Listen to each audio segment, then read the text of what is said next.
Councillor Maggie Wearmouth. I'm the Mayor of Seaford.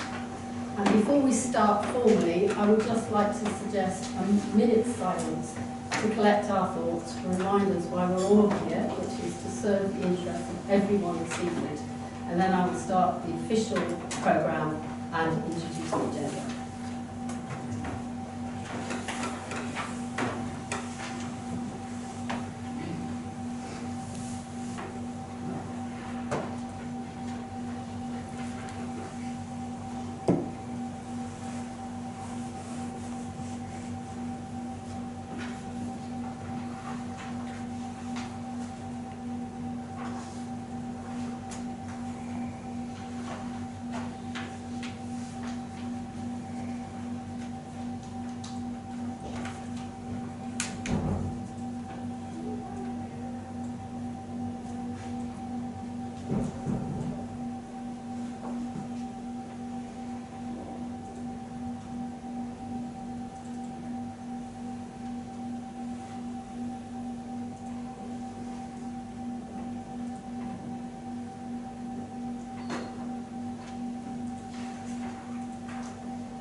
Thank you to all the members of the public, councillors and officers who are joining us for today's meeting. Councillors and officers are reminded of their commitment to the Civility and Respect Pledge and to be mindful of this throughout tonight's meeting. Please be aware that the Council is video recording this meeting and this will be uploaded in due course to our YouTube channel. We do have a microphone in use for today's meeting. There is a microphone for use by the public in front of the public gallery. I'd just like to highlight some key points of the meeting format. Please can I ask everybody to have their phones turned off or to silence. The fire exits are clearly marked with 2 in the room and with 2 being the closest. The assembly point is the flat grass outside by the patio.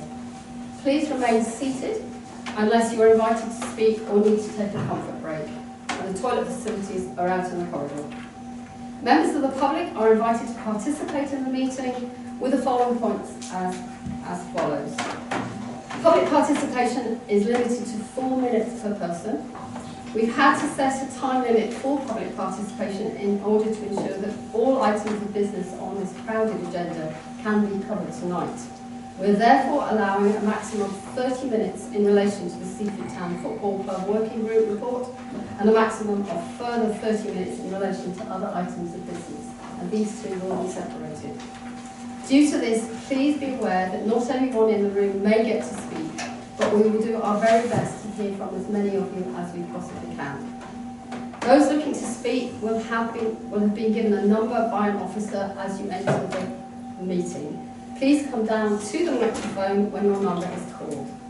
And please avoid repeating comments already made by others. In the interest of keeping the meeting on track, I will have to prompt you to move on if comments become repetitive. I would ask that participants looking to leave the meeting wait until the end of an agenda item in order to limit the distraction for other participants. We will hold a short break between the Seaford Town Football Club item to allow any members of the public to leave who are looking to do so. To all present, please remember to show respect to others in the meeting and avoid interrupting where possible to avoid others and allow them to follow the meeting. If any council feels concerned about any aspects of the meeting or discussion, please clearly state the point of order and I will then gesture to you to elaborate. If anyone present is felt to be behaving unacceptably, they will be ejected from the meeting by resolution. Thank you for listening. On behalf of the Council, I would like to thank everyone for attending this Town Council meeting. Now, we do have a revised agenda, and we will start with this revised agenda now. So first of all, apologies for absence. Thank you, Chair. We have apologies from Councillor Walraven for personal reasons and Councillor Honeyman for personal reasons. Thank you. Item 2, disclosure of interest. to deal with any disclosure by members of any disclosable pecuniary interests and interests other than pecuniary interests, as defined under the Seaford Town Council Code of Conduct and the Localism Act of 2011 in relation to matters on the agenda. Do any councillors have any disclosures of interest? Councillor Dubak. Just to let you know that I was on the Crouch Gardens stakeholders group. Thank you. Anyone else? Thank you, Chair. I'd like to make a statement in this section because there have been assertions on social media and email that I have a conflict of interest on item 14 or 4B as it now is, which is the STFC working group recommendations. I'd like it to be known that I stopped working with Crouch concerns when I was elected. I have sought guidance and advice from the Lewis District Council Monitoring Officer, and I don't believe that I have a live conflict of interest. Thank you for that clarification. It's very helpful at this stage. Thank you. Item 3, petitions. In accordance with the Town Council's petition process, this is a standard agenda item to facilitate any public petitions being presented to and noted by full council. Please note this will not come to discussion on petition this evening. Do we have any public petitions? No. Okay, we are now moving on to the revised agenda 4, where there is public participation with item about discussion about the football club following it, and then we are having public participation on other items. So this is to deal with any questions or brief representations from members of the public physically in the meeting room in relation to current agenda item 14, which is Seaford Town Football Club working group recommendations, gates, floodlights and adverts. Okay, thank you. So I've been asked by the Mayor to make a public statement to advise all participants of the background and contents of the working group recommendations.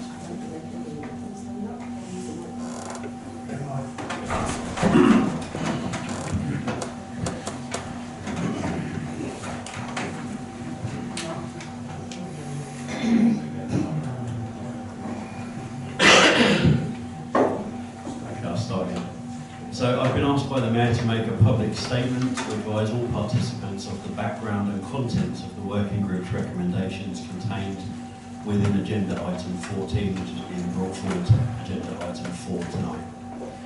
The Town Council is supportive and appreciative of the work done by the volunteers who run Seaford Town Football Club.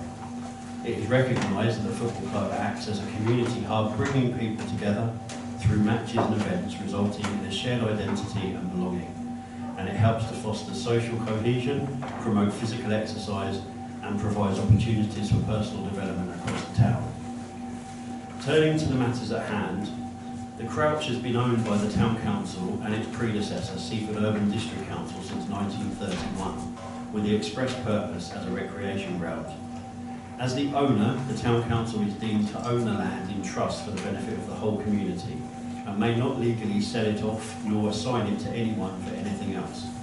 This means the football club has never had any special rights over the ground because the Town Council is legally unable to grant such rights. All activities that take place on the Crouch are and always have been subject to the discretionary permission of the landlord. Recognising the fact that the unique geography of Seaford is such that the football club has never been in a position to acquire a suitable piece of affordable land to become its private home ground, the Town Council has used its discretion to help the football club in using the Crouch as their main home pitch. However, this use is discretionary and must be balanced against the needs and wishes of the wider community of Seaford, including all users of the Crouch. The Town Council already permits the football club to close off and lock a public recreation ground. It already permits the football club to charge an entry fee to residents whose council tax pays for the upkeep of the Crouch. It already permits the football club to install and monitor CCTV, and it has leased the clubhouse and stand to the football club at a non-commercial, well-below market rate for 50 years. It has continued to provide extra grounds maintenance for the pitch area and has previously granted funds to the football club to install fencing. There can be no realistic claim that the Town Council does not or has not supported the football club. However, due to the fact the pitch is not owned or leased by the football club, The pitch area is hired from the Town Council on the days when it is used. This means the vast majority of the week the pitch is not on hire to the football club. The working group is now proposing a set of recommendations to resolve some long-standing outstanding issues which have long plagued the relationship between the football club and the Town Council. Firstly, the advertising. No other sports club in Seaford is permitted to display advertising around their pitch or playing area except when they have hired the space. In the working group's view, it is inequitable and unfair to the other sports clubs to continue to permit the football club to retain advertising around the pitch 24/7 when the majority of that time the pitch is not on hire to the football club. The working group cannot justify this difference in treatment between the football club and the many other sports clubs based at the church and the schools. It is therefore proposing that from next season, adverts are only displayed when the pitch is hired. The football club has advised the Town Council it should have consulted on this matter. However, for a consultation to be effective, it has to be meaningful. For the working group, this matter is black and white, that the adverts cannot remain in situ on a permanent basis. Therefore, they view it that there is no middle ground, and as such there is no room for meaningful consultation. Secondly, the gates. When the permission was granted for the gates to be locked for matches, the football club made firm commitments to the Town Council that they would man each of the gates to allow access and egress to the crouch for the period of time the gates would be locked. This commitment has sadly not been fulfilled. Officers have reminded the football club of this commitment and have been advised that the club are unable to find volunteers to man the gates. To that end, the working group proposed an alternative, an intercom system, which can be added to each of the gates, all connected to one central walkie-talkie, so that one volunteer is needed to go to the relevant gate and open it as needed. This was intended to be a positive compromise to help the club, who claim to struggle to man the gates.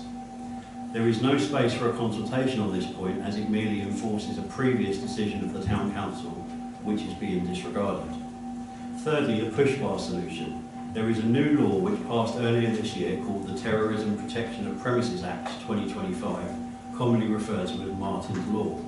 This makes it a legal obligation of landowners and event organisers to take appropriate steps to reduce the vulnerability to terrorism and to plan for a response in the event of a terrorist attack.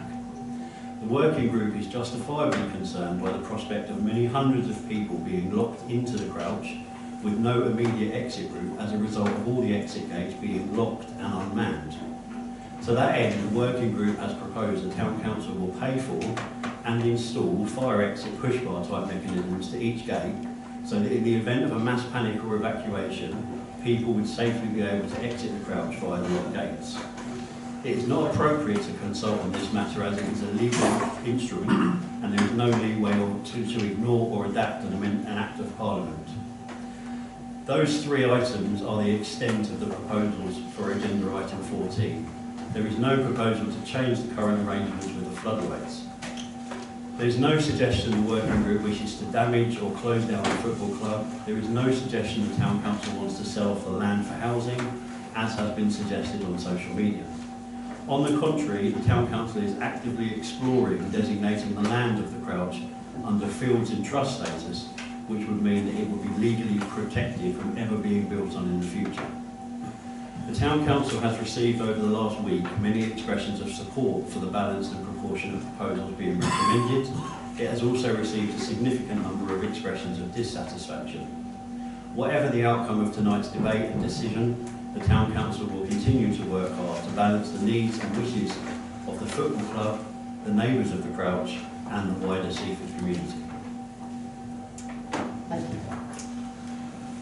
And I would just like to add that the written comments, those people who are unable to attend tonight, we've had a number of comments in writing, all of which have been printed out and circulated to councillors in advance.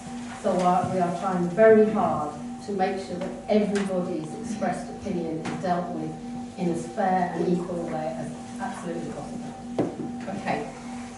Right, we are now moving to revised agenda item 4A, which is public participation on the working group report. Now this will last for 30 minutes. Okay. The people with orange tickets, do you have numbers? So number one. So can we have person number 1 to the microphone, please? And if person with number 2 ticket can be moving up so that we minimise the delay, because we really do want as many people to express their opinions as possible. Evening. My name is Andy Shields. I support what the football club does and recognise that with this...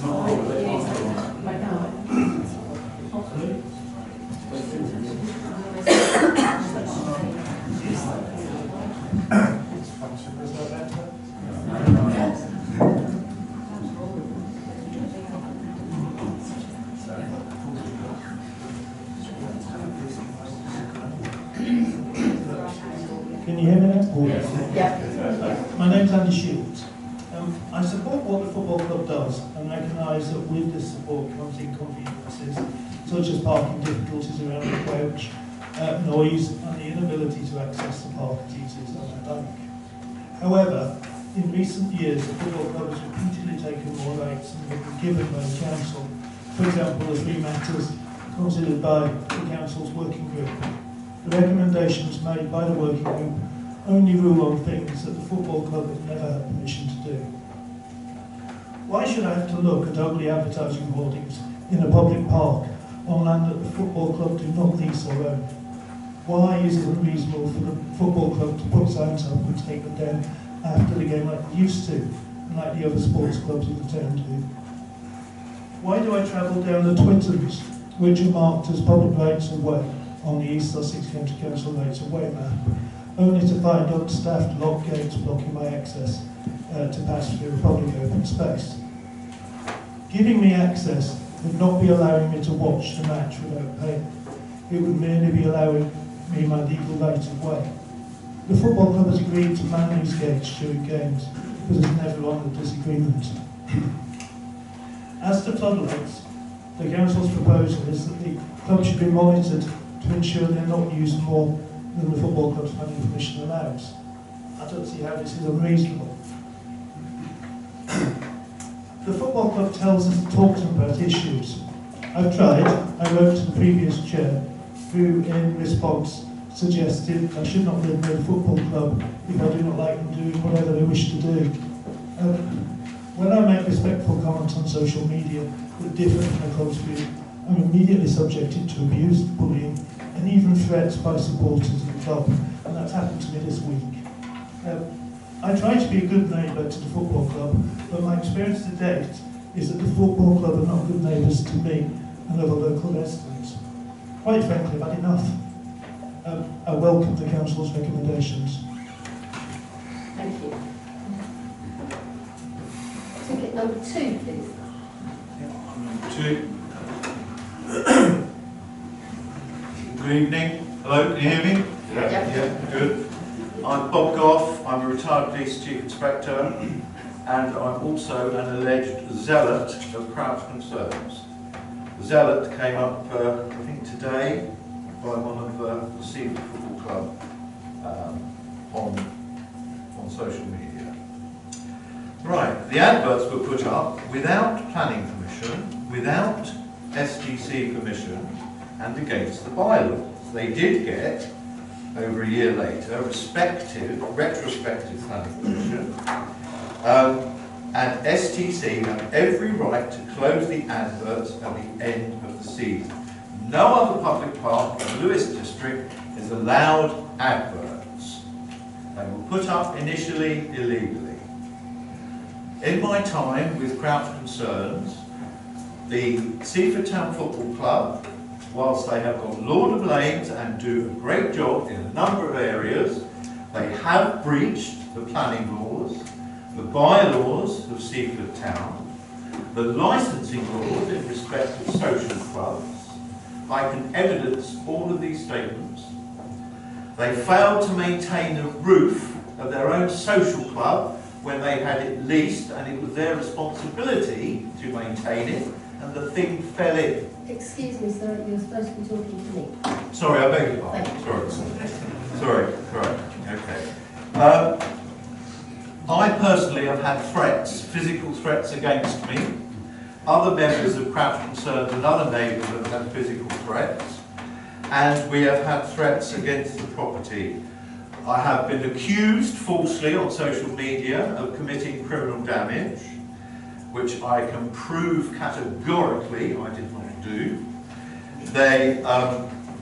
And all these allegations are held with the police in case any further issues happen. Mr. Gough, please address me. Sorry, I beg your pardon, Chair. Please stay on the point. Okay, I am trying to. In relation to Seaford Football Club, this week's episode on social media is a typical overreaction. They are being too precious. They don't own the football ground. It is a public park. They have income, I know this from an application made to the FA to fit their new roof. They stated an income of over £100,000 per annum, and I'm assuming that may come a lot, will come from the children's fees for all the clubs. If they are short of cash, don't pay the first team so much.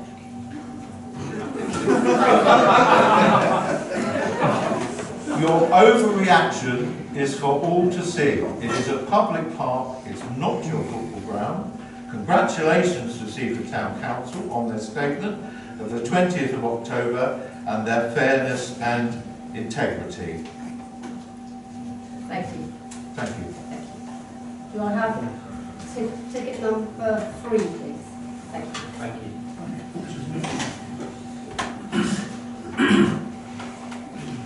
Good evening, Chair, Councillors and members of the public. My name is Michael Grieve. I'm a Seaford resident, a family man, a local business owner, and in my spare time a proud volunteer for Seaford Town Football Club. Having grown up playing for the club, I've always wanted to give back to the community. For the past 14 years I've coached, served as youth chair, committee member, and now lead on projects and infrastructure as the club continues to grow. STFC is far more than just more than just football. We provide a safe, supportive environment for vulnerable members of the community, offer help to those unwell or bereaved, and create opportunities for young people from all backgrounds. We do this because we genuinely care about Seaford and its people. I'm deeply passionate about the football club and dedicate countless of hours to ensure we deliver the best possible opportunities for local youth.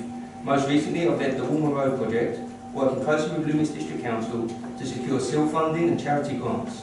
In just 1 year, we've obtained the lease for the pavilion, began transforming the building, and will soon operate a small community refreshment area, an achievement made possible through true collaboration. I'd like to read out Seaford Town Council's mission statement, working with our community to secure Seaford's best future. I would also like to read out some relevant points of Seaford Town Council's strategic objectives. Promote and develop a thriving town, enabling future opportunities for economic well-being and an active community. Develop and deliver projects that help support the well-being of residents of the town. Develop and maintain assets, settings and recreational facilities to ensure safe access, benefit the community and safeguard the character of the town. Listen to, engage with and give voice to our residents so that the Town Council is actively encouraging community voices to be heard and our priorities reflect the needs of the communities. I must ask, by not consulting with the Community Football Club, how have these recommendations aligned with the Council's own mission statement and strategic objectives? This evening we are discussing the working group's recommendations which have not sought input or collaboration from our club, but instead appear to be influenced by the views of Crouch Concerns Group, rather than the broader community we represent. We recognise recent staffing pressures faced by Seaford Town Council and fully sympathise. These challenges, combined with the continual flow of emails, meetings and freedom of information requests driven by Crouch Concerns, must be extremely demanding.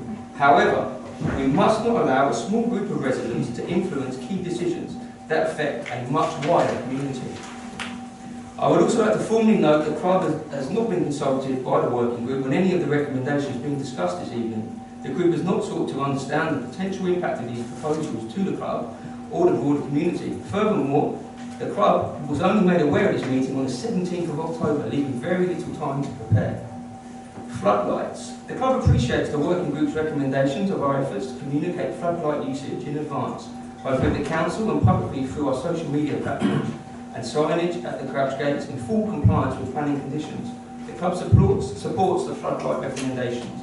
Advertisement boards. The club support the recommendation to retain the stand advertisement. However, the club does not support the recommendation to remove the advertisement boards at the end of the season. We were advised to seek planning approval, retrospectively, which was granted in August 2023 for 50 boards.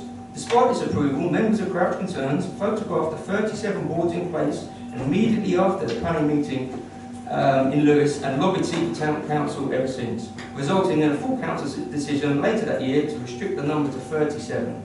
2 years on, the pressures from this small group has only intensified, and we now face discussions about removing the boards altogether. We urge councillors to reflect on the situation where a minority is influencing decisions that directly impact a community-based, not-for-profit club. The financial implications for grassroots sport must be given fair consideration.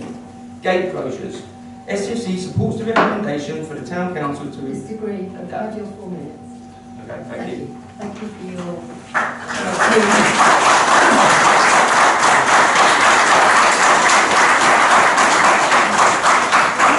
Number 4, please. And could ticket number 5 be coming up so we minimise the time for handover, please? Thank you. Good evening, my name's John Cook. I'm not involved with the football club at all, but I used to be. My wife's grandfather was secretary of the club after the war, and all his sons played, their sons played, I played. I now have the generation I was coaching later on. They're all here spending their time coaching younger people, and I've got grandkids playing. It's a club that's, is rooted in families who've been in Seaford for a long time. And the second point is that it must be the largest youth organisation in the town by a mile. It must be one of the largest organisations in the district. So, when you're weighing up interests, which I know you have to do, that really needs to be borne in mind. I know there's been activity around the Crouch with the neighbours. My sister's best friend was in Cornfield, was asked to sign something or another. It's easy for people, maybe older people with a bit of time on their hands, to organise letter writing and all that stuff. I remember what it was like coaching at a time when I was at full stretch of work, young kids supporting everything, putting advertising boards up and down, all this kind of stuff. I mean, it takes a huge amount of time and energy, and I hope more energy isn't going to be demanded of the people running the football club. So that's just for some of your proposals. So really, I think my main plea is to remember the weight of people involved with this club, and particularly young people. I heard the turnover, the income of the club mentioned. That's a huge amount of young people contributing small sums of money to do that. Thank you. Thank you very much.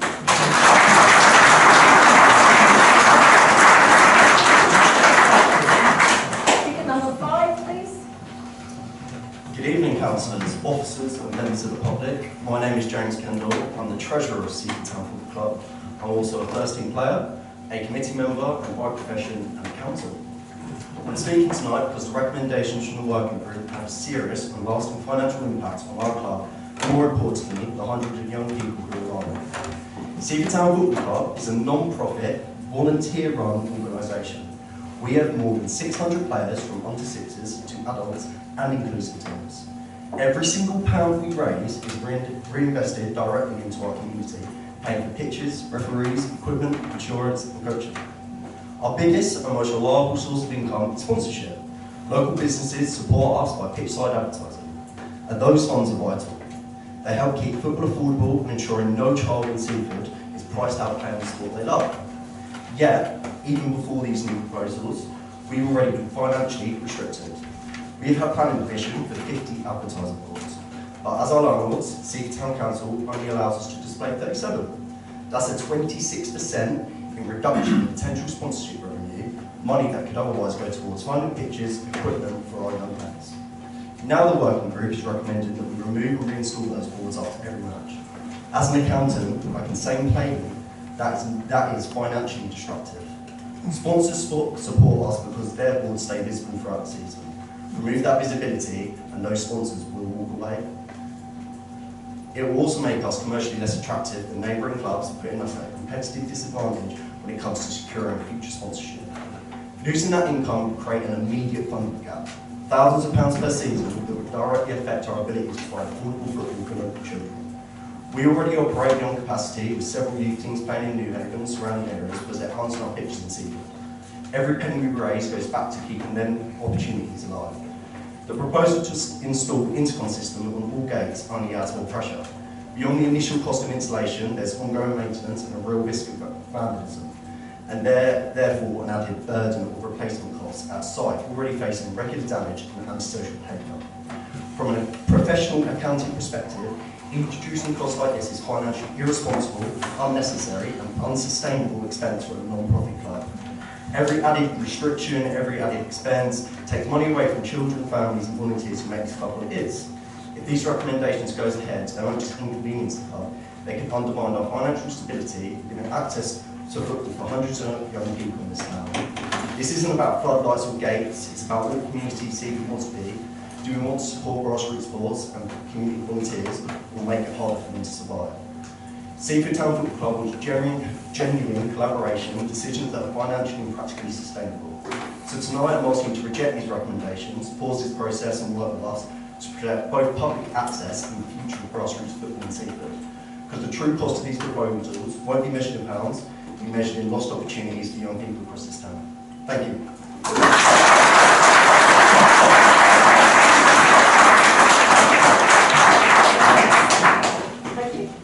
Good evening, councillors, members of the public. My name is Craig Pooley. I'm the Vice Chairman of Seaford Town Football Club. I've been part of the club for 18 years now as a player, coach and a committee member. I'm speaking tonight on behalf of the committee. I want to start with a key question. When is the council going to stop treating the football club as a problem to be managed and start celebrating us as a fantastic community asset that we are? Our football club has an amazing youth section, over 500 boys and girls, playing multiple times a week. We have a pioneering all-inclusive section of successful men's and women's senior teams who provide role models for our youth. I wish I had the time to tell you about all these success stories, but in the 4 minutes I have, I need to explain these proposals and why they're so dangerous and damaging to the football club. It's striking that while our neighbours and rivals New Haven, Peacehaven and Saltdean benefit from fantastic new facilities, we're here debating gate closures and advertising boards. There are two major procedural issues which I need to raise tonight before we get to the substance of the proposal. First, there has been no consultation with the football club by the working group on these proposals. This would be obviously unfair in any circumstances. However, even worse, the council promised us in August 24 that there would be a meeting with the working group on these and other issues. This promise was made in response to our complaint about the lack of engagement with the club. How can it be fair for these proposals to come to full council without this promised meeting? The second issue of unfairness is that, of the 5 councillors of the working group, one of them, Councillor Bristow, is a founding member of the Crouch Concerns Group, which has campaigned against the club and our use of the Crouch for many years. When we raised this, we were told by the town clerk that it is a good practice to have a selection of councillors with different viewpoints on working groups. We do not accept that this is fair for Councillor Bristow to be on the working group at all. But if it is, which councillor on the working group was there to represent the club's viewpoint? We have asked this question, yet to have an answer. We expect that Councillor Bristow will recuse herself from all discussion on this agenda. In the 2 minutes I have left, I need to try to explain to you why these proposals from the working group are so dangerous and damaging to the club. I can only summarise all of the points that the club would have made if the process had been fair and would have been consulted. In relation to the gates, the council does not seem to understand the club is required to have these gates closed as part of the FA regulations. The working group recommends imposing on us a requirement that there is an intercom system on all gates. This is a significant unbudgeted expense and no thought seems to have given to the risk of vandalism. There is no need to change the current system. Everyone has a mobile phone in 2025, and if there is a need for the gate to be opened, a club official will respond immediately to a call. There have only been 2 such requests to date, and our number is on gate closure notices. In short, the working group are creating a problem here which doesn't exist. In relation to the advertising boards, the working group does not seem to understand our sponsors support us on a commercial basis. It is obvious that advertising is more valuable if it is displayed generally rather than only very limited times around matches. Our treasurer has estimated that to make up lost advertising income, if the proposal is adopted, the club would have to put our player fees up by £50 a year. Why would the council want to impose this extra cost on hard-pressed families in Seaford? I need to raise one other important question. What has happened to the £350,000 allocated from the development of Newlands for football facilities in Seaford? This funding could transform the facilities available to the children and adults playing with the football club and the wider community of Seaford Town. I want to end by reading a paragraph 3.14 of the report from this agenda item. Officers need a clear steer on how to manage the situation going forwards, to also enable a working relationship to be made with Seaford Town Football Club. The key will be ensuring reasonableness with a firmness and enabling Seaford Town Council to take action if Seaford Town Football Club is not complying. We urge the Council to stop treating the football club like a naughty child, to reject the recommendations in this report and to direct the working group to work with the football club to put in place necessary arrangements to allow this community asset to continue to grow. Thank you.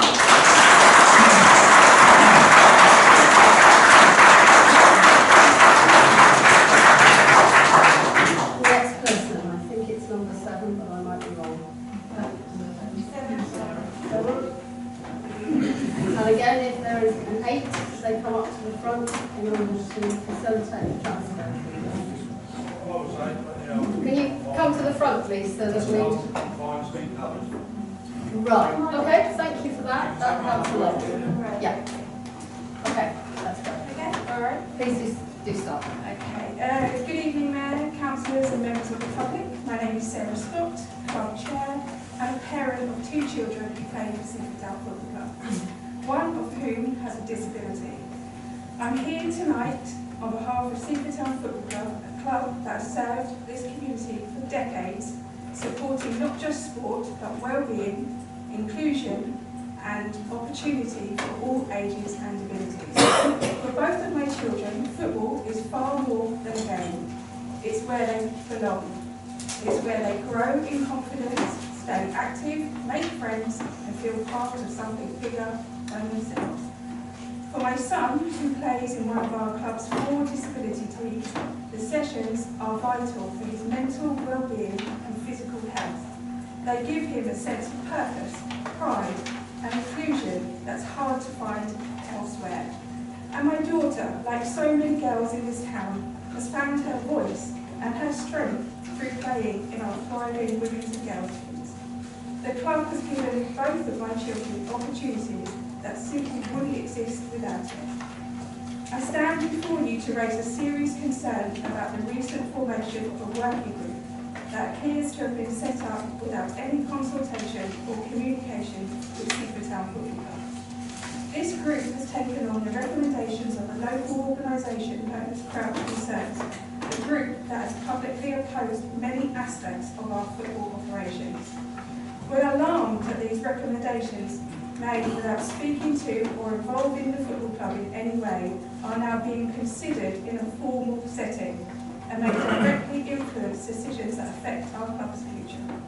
Let me be clear, this is not just about a football picture or a football fixture list.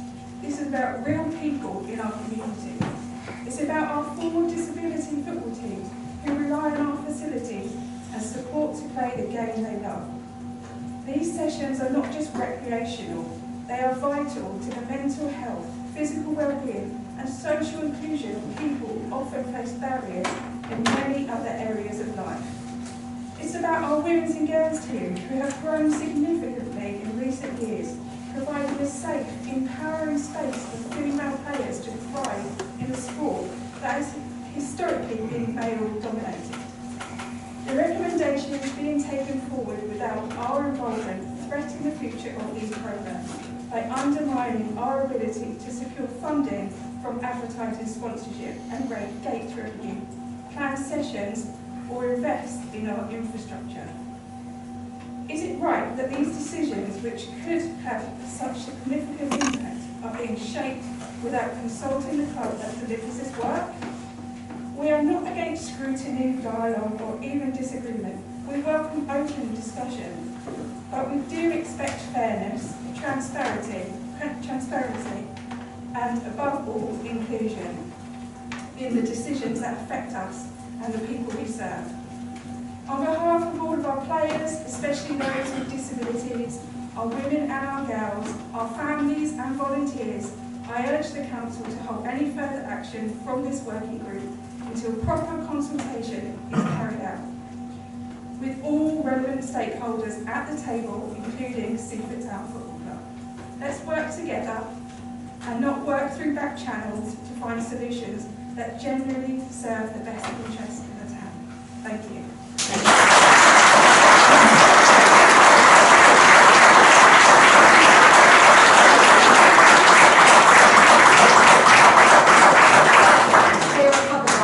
Sorry, I was just inclusions and disabled, you're right. Okay.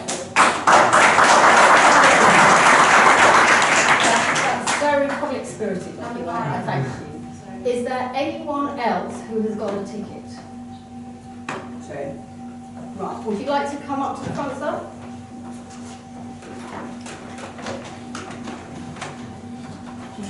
Hello there. My name's Bill Roger.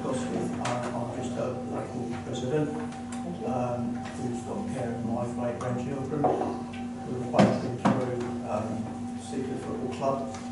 I know one has given up now. They're both autistic.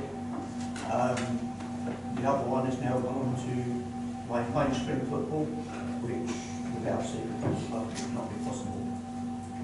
Do you put the microphone down a little bit? Bit like that. Is that better? Thank you. Sorry. Yeah, so without the Seaford Town Football Club and without the all-inclusive, which was needed for my grandchildren, they wouldn't be where they are now, really. I'd just like to read out from an extract from the council's website, titled Partnership Working. Seaford Town Council is committed to work with and help support local community organisations, groups and other authorities on businesses. As a town council, we're vital to maintain relationships with the local community and work in partnership to improve the town and enrich the experience for its residents and visitors alike. The club is keen to work closely with the council, and we warmly invite you to visit the Crouch on match days, come along and see our youth training sessions and get a real feel for the scale of the club and the positive impact we have on the community.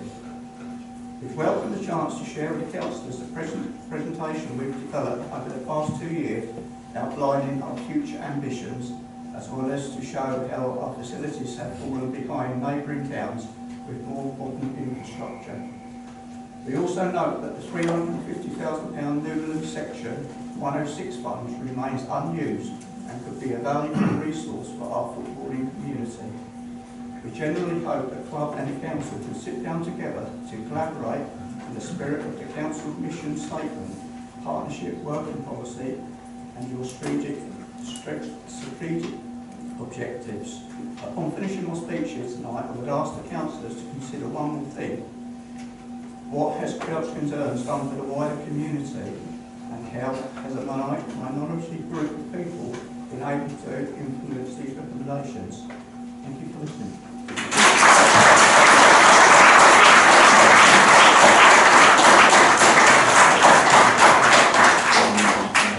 By my calculations, I think we have had an input from all the people with assigned tickets. Is that correct?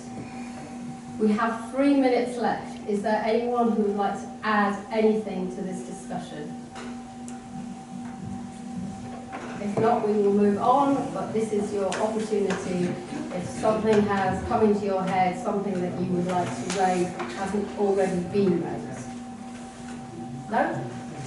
Okay, thank you very much. I think we have a true feeling of the value of the football club and the role that it plays within the community, but also balancing this with the need to be fair to other parts of the community and try to get a way forward in a positive, community-spirited way. So thank you very much for your attention and your participation. Very much appreciated. Thank you. Right, we are now going to move to item 4B. which is the discussion which we brought forward from agenda item 14, which are the recommendations.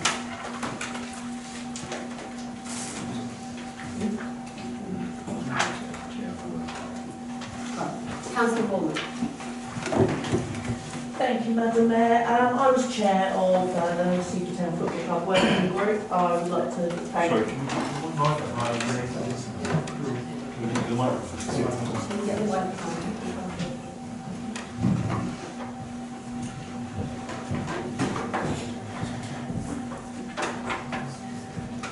I was chair of the Seaford Town Football Club working group, and I'd like to thank the other councillors that took the time and the effort to attend the meetings, to discuss, debate, argue even at some points in the meetings to actually come up with recommendations that we felt that the Town Council could take forward. We looked at the benefits that the football club actually gave to the community, the youth organisations, the additional things that they put into the community and the benefits to this community, and how we needed to balance that with what we needed for all the other residents using the crouch and the wider spaces around that area. The main concern with the advertising is the state of the fence itself. It is there is lots of health and safety risks, and yes, I know it's one of the main incomes of financial revenue for the club, but the health and safety of the fence is deteriorating. We do need to look at getting that replaced, and due to that, this is why we've said the signs need to be removed.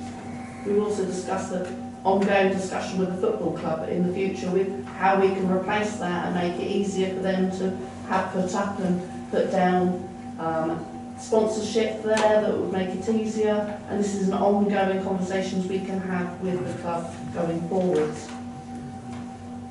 With the gates, obviously the football club have needed to man them for a long time. That was the agreements put in place right at the start. While they're not being manned, there have been issues for residents trying to access through the park. We looked at other options because they kept coming back to the council saying they didn't have the volunteers to man this. So one was this intercom system. We can understand that is an expense, but they can always use the volunteers to man these gates, which we thought we will help them with other ways they can solve their problem with a lack of volunteers. We've looked at these options.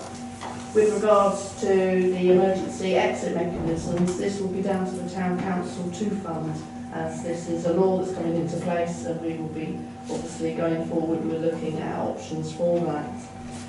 I think we've been very fair in our recommendations that we're bringing to the Council to look at, and again, I'd just like to thank the working group for taking the time to do this. Thank you. Thank you.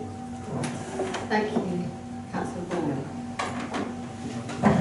Right, so we are now moving on to page 52, which is the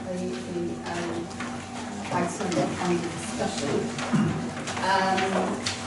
And these are the permissions for gates, floodlights and adverts. So we're being asked to consider the contents of the report and move to vote on the motions. There's a microphone, sorry. Microphone here.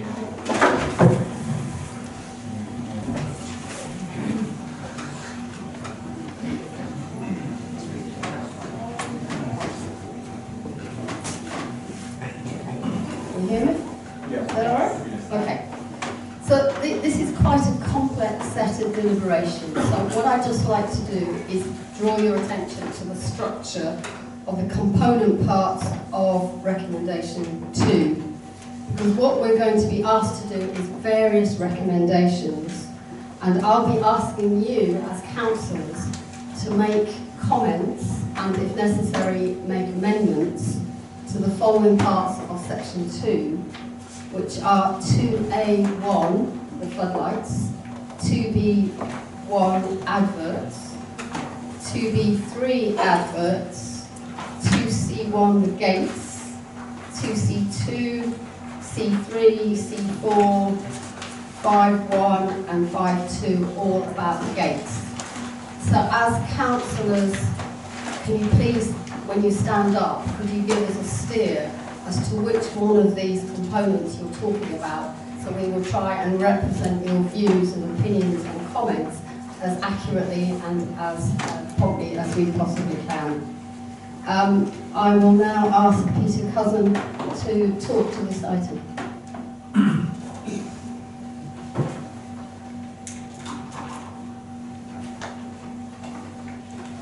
Thank you, Mayor. So I will assume the paper as read, and I'm happy to answer any questions that you have on it.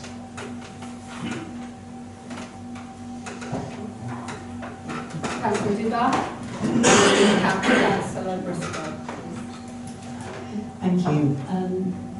Following on from what Councillor Darwin said, I was part of the working group, and what was said just then was that we were going to look to consult with football clubs to how we were going to replace the fence and the adverts, but that isn't in section 3. So whilst we do recommend that the adverts are removed, in between that state, the end of the season and the start of the next season, there should be perhaps a gap in here to allow for that consultation and discussion on the fence, on the adverts, because also the FA are looking into perimeter fencing in view of the Chichester death. So that might indeed have some impact on the adverts that are going round. So I'm just wondering if we can include that in section 3, please.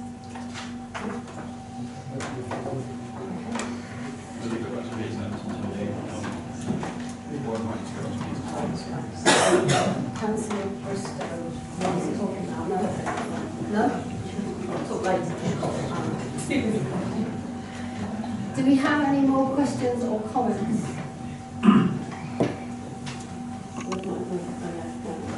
Councillor Matthews, followed by Councillor Markwell. Captain Chair. Okay, so it's just one of my thoughts I wanted to try and understand a bit more was how much thoughts or working out have been done around removing the adverts for the games, because they've been taken down and put back up after every game. Then, yeah, how long will that take to undo those bolts for that, and will it have any effect on the actual fencing around the pitch side? So will it weaken the fencing?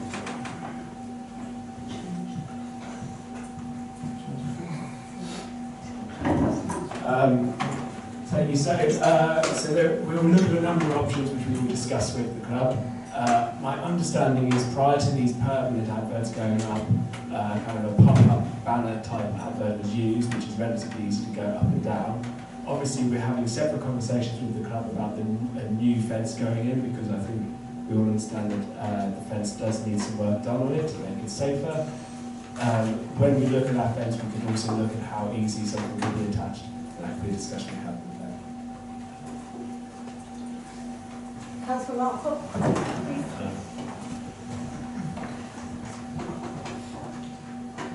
Thank you, Chair. I just want to say I am the outside body representative on the Seaford Town Council's Town Football Club.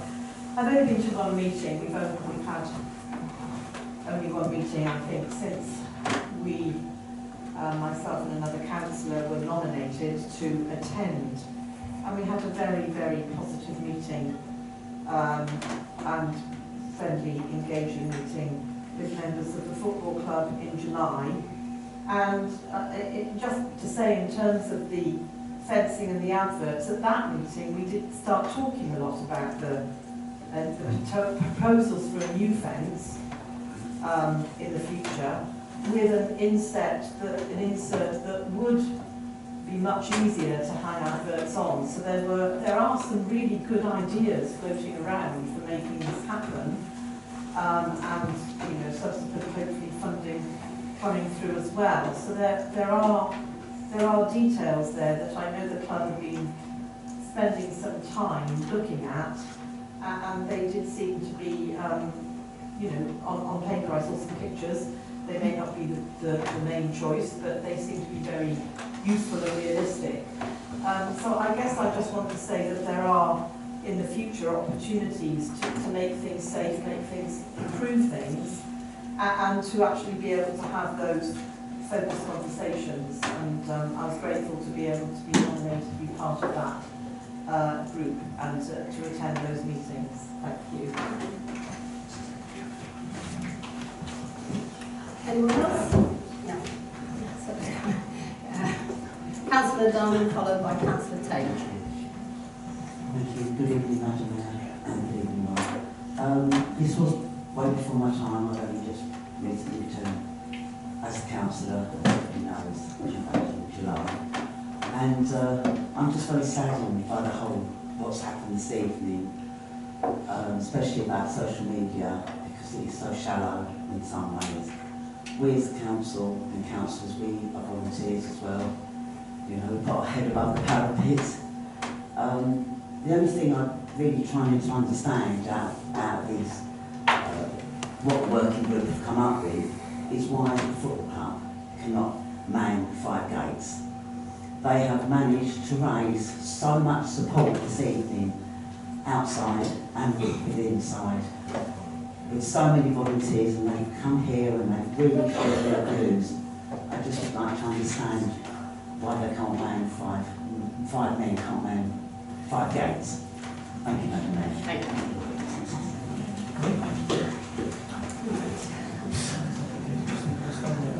Councillor Taylor. Thank you. I have not been involved with the football. Chair, sorry. I have not been involved with the football club. I live along the other end of Seaford. I have grandchildren who love to play football.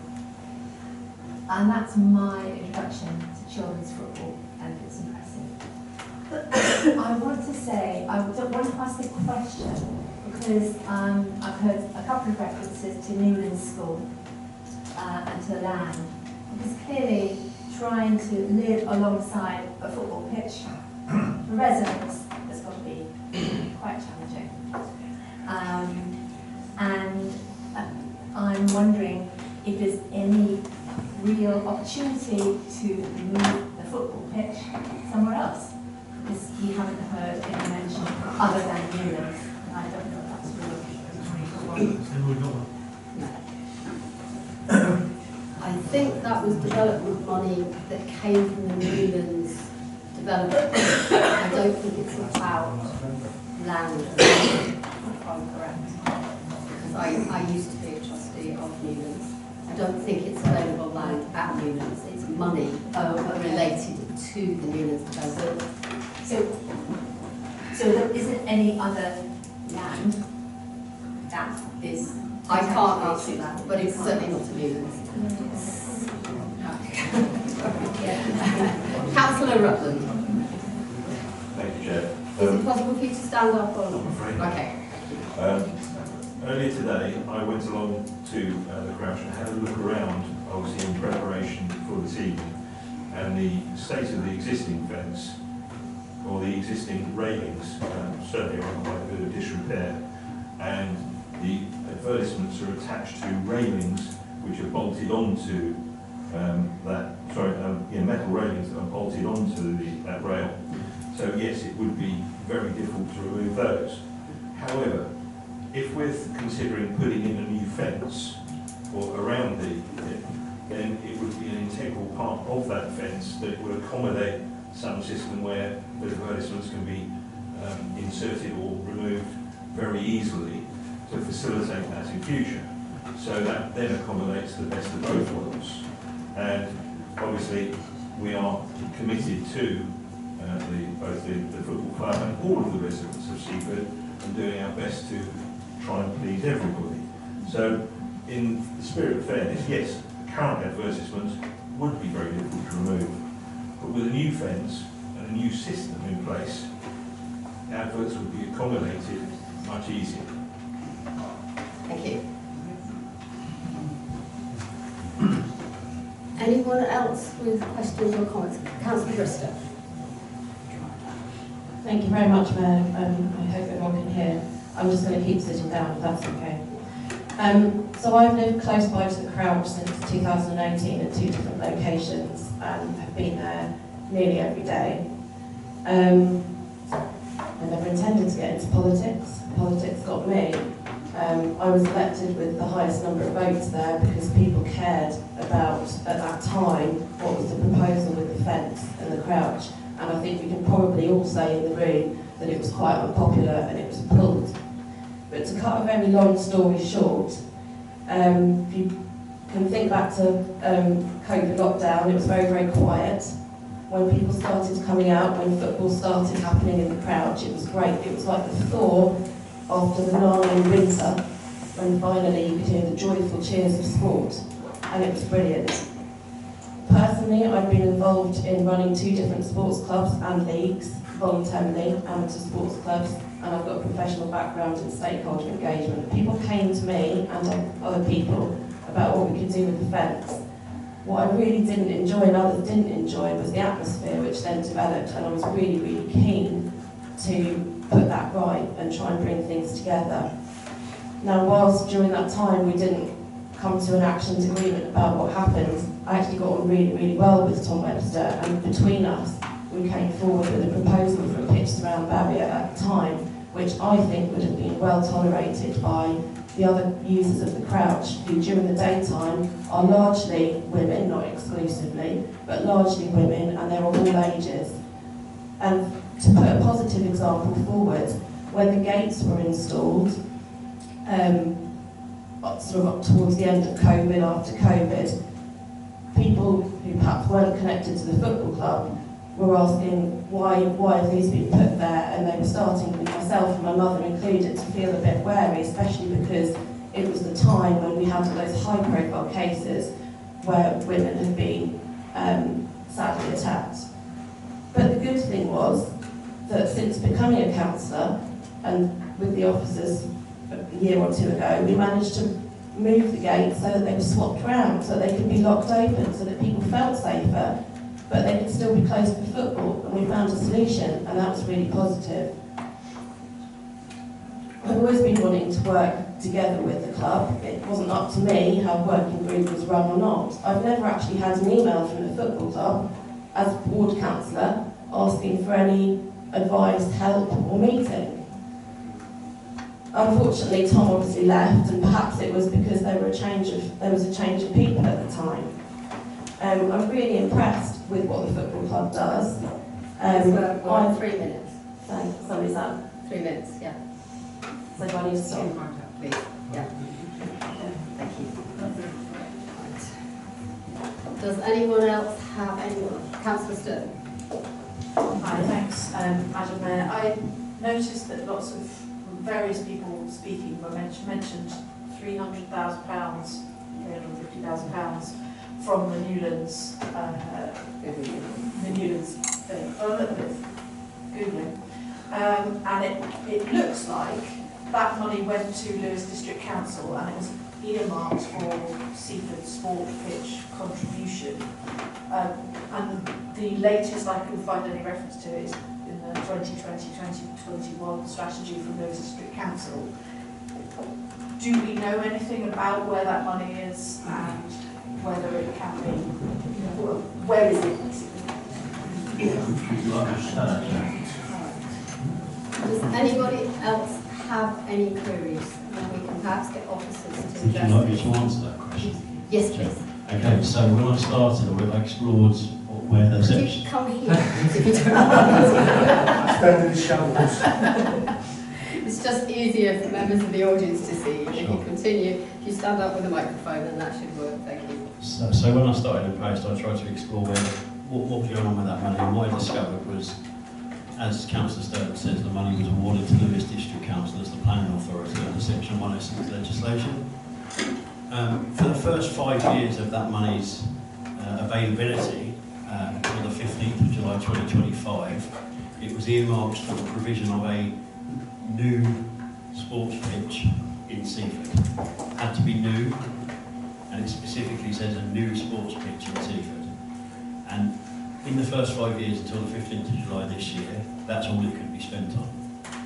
For the next 2 years, from the 15th of July 25 to the 15th of July 27, it can be used on a new sports pitch in the coastal strip of Lewes District Council. And then from the 15th of July 2027 onwards, it can be brought back into Seaford and it can then be used to improve football pitches in the Salts and the Cricket. We have asked Lewes District Council if they would consider speeding through that second period and getting us to the point where we got to that sort of third bullet point, and they are considering that at the moment. But it's up to their discretion whether they do that or not. Seaford Town Council has no decision-making power in where that money gets spent. It's entirely up to the Lewes District Council, who are the arbiters of whether an application meets the criteria or not. So that's answers the question. I probably don't, I can speak up, Madam Mayor, I probably don't need a microphone. I project my voice, so I hope everyone can hear me.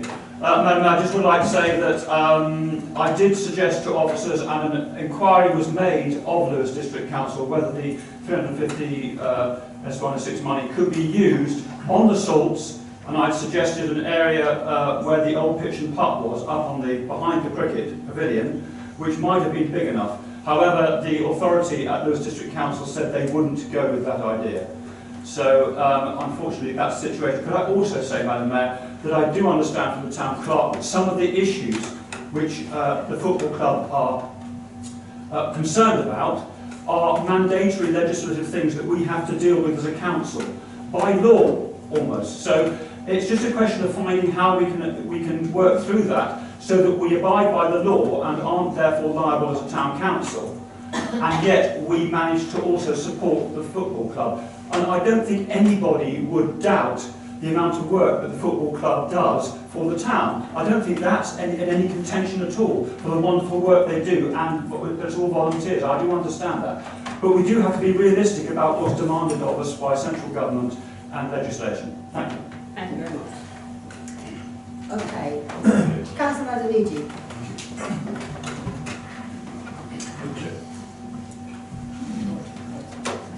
Thank you very much. I've listened to both sides this evening, and I think as it has been said, there are good intentions on both sides. The football club does great wonders for the town, and the town council, on the other hand, has a legal obligation to fulfil. I just think it's sad that the football club hadn't been consulted in the process, and I would have loved to see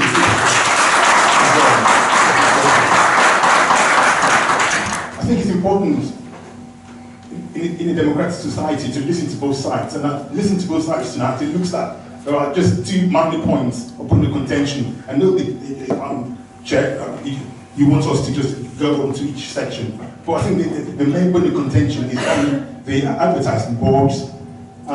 And I wish that maybe there could be a way that we can actually sit down with the football club and work out the best way forward. So I am proposing, and they probably don't think we've gone, and that we try and consult the football club and find the best way to implement the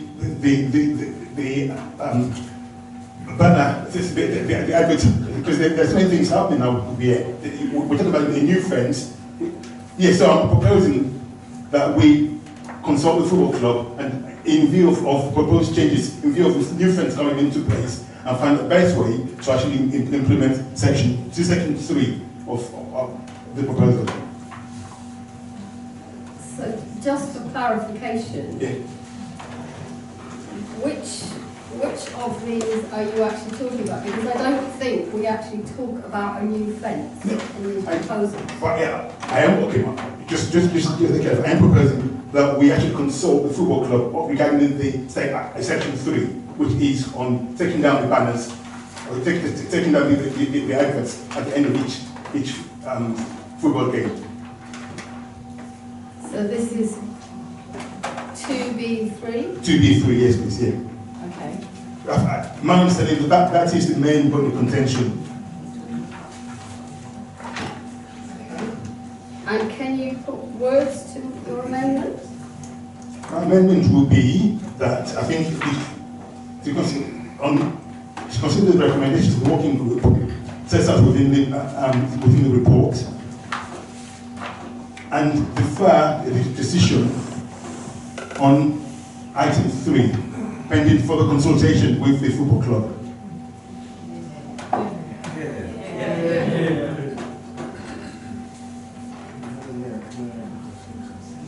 Yes. Oh, I guess second there. Councillor Turner, thank you. Just a technical point, but one, and I'm not making a judgment about for or against Councillor Adenici's point, but one way of achieving that in the form of words for your amendment, if you want to put it forward, Councillor Adenici, would be to delegate discretion to officers to implement or not implement the relevant section, their recommendation pending consultation, if that's what you want to do. Can I come back, Chair? I would briefly. I'm following up. I'm not making any comment. I'm following up for that. Yes. That I would like you to delegate to officers to meet with the football club and come back to us. If we can find from the works to do that, I'll be happy with that. So when you say come back to us, you mean to the full council? Come to full council. Or to the work Come back to the full council to make a decision. So effectively, there are 2 steps here. The officers will meet with the football club and then come back to full council with a set of workable proposals. At least that way, those 2 things. I think it's quite important to be seen that we've actually consulted with the football club. Doesn't because that's what we should do. That's what it's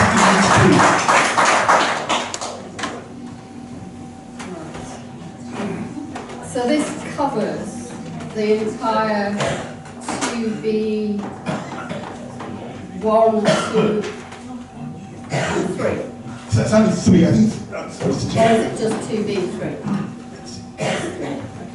2B3, and I think that there is an issue with 3C1, but sorry, 2B3 2B3 is what I am. Clarity. Okay, so I'm going to start moving this to a vote so that we can get through these. So if I can get a second to that. So what I'm going to do, we will have to. Sorry, Councillor Morrow. Just, can I clarify what we're voting on? Because I think I might have something relevant to say. Yes, please do stand up. No, yes, so specifically on the adverts, similar to Councillor Adenici, I don't feel comfortable with the concerns around consultation with the club voting on that tonight without further exploring it. I think there's lots of elements about Crouch which aren't ideal for a ground compared to what we've got in neighbouring towns, New Haven, Dripping Pan and Lewis, etc. My dog once, when he stole the home, was being chased around by all the players on the pitch, not to the tune of any Hill soundtrack, on one night. But I think with the various concerns we've got, particularly around, I think it's 2B, especially 3, and then into commission 2C1, I would like to see further consultation and then it come back to full council. But I would also quite like to hear officers explain what the implications of that deferment might mean in the short term. Peter, we have 4 minutes for you to reply to that, and then we will work on the amendment. Thank you, Chair.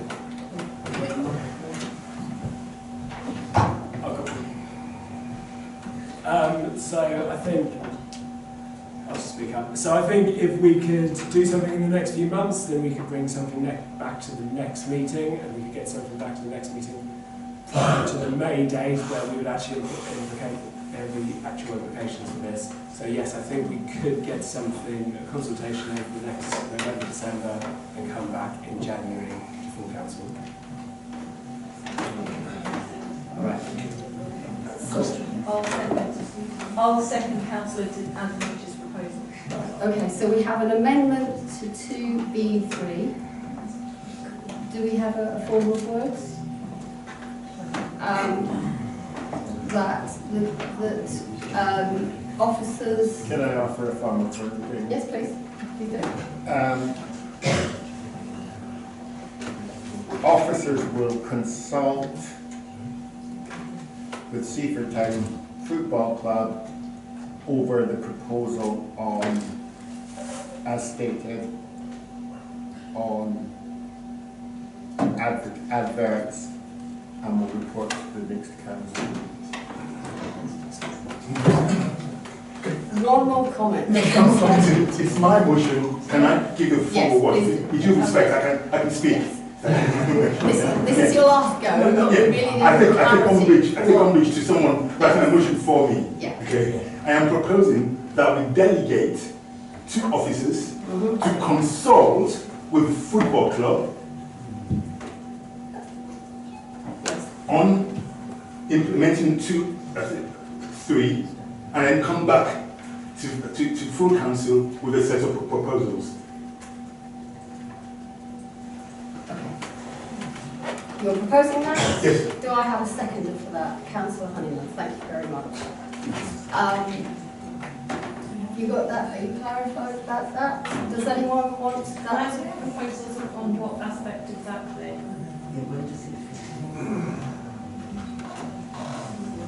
Is this the physical, how the adverts are done, whether the adverts are taken down? I'm unclear. Everything.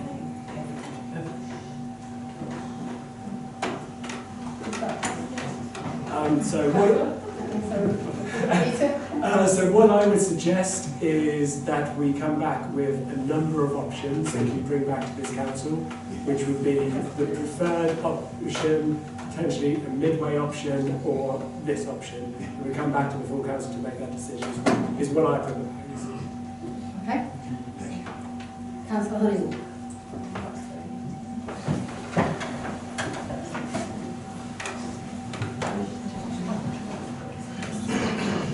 Thank you.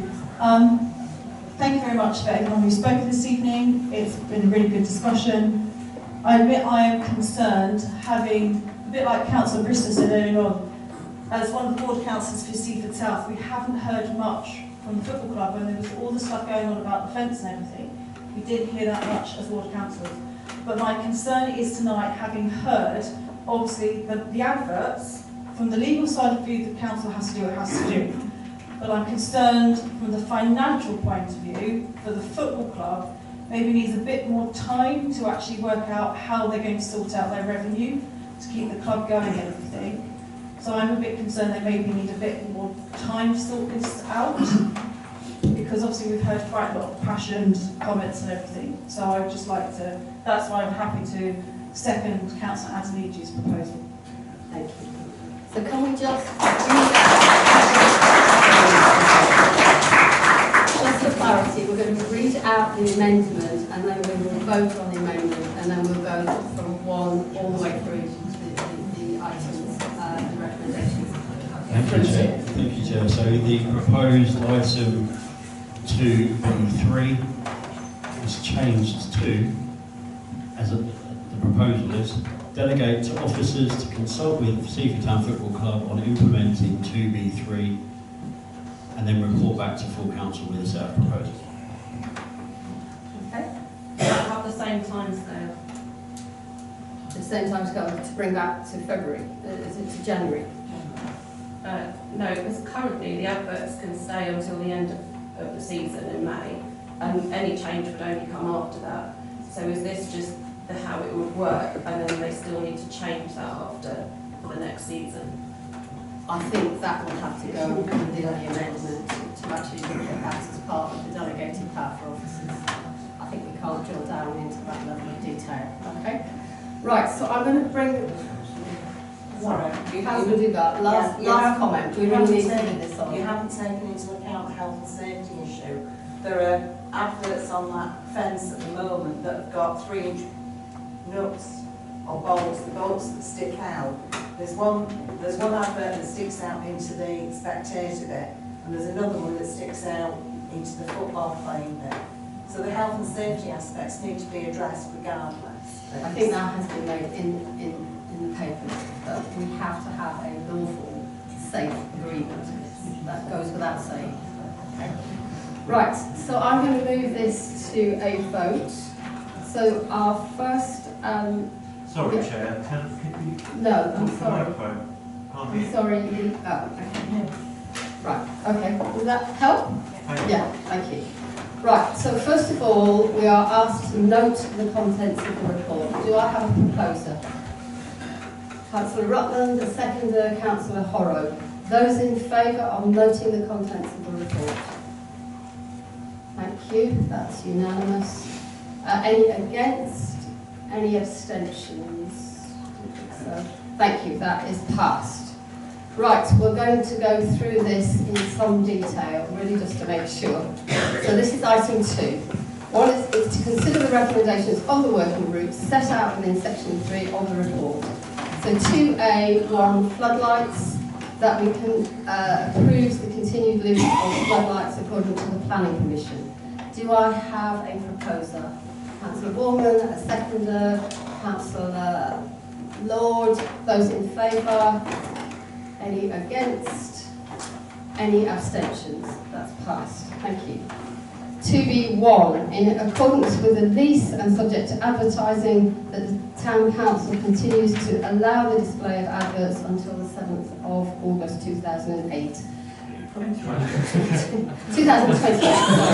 I'm going to time off here. A proposer, please. Councillor Bristow, a seconder, Councillor Markwell, those in favour?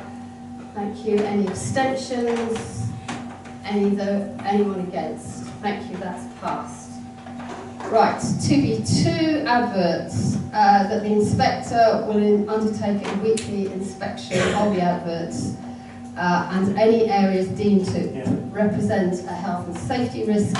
The Town Council will require the football club to remove the danger within 24 hours, and if the removal is not undertaken, the Town Council will arrange for the work to be carried out and will recharge the football club for the cost. Can I have a proposer, please? Councillor Lord, seconder, Councillor Rutland. Those in favour? Thank you. Any against? Any abstentions? That's one abstention. Thank you. That's carried. Right. Now this is the amended item 2B3. Right. Okay. So we are now going to vote on the amendment. For the amendment before we vote. Yeah, so we need to vote for the amendment as proposed by Councillor Adeniji. Do you want me to repeat it? Okay, so the proposed amendment is to delegate to officers to consult with STFC on implementing 2B3 and then report back to full council with a set of proposals.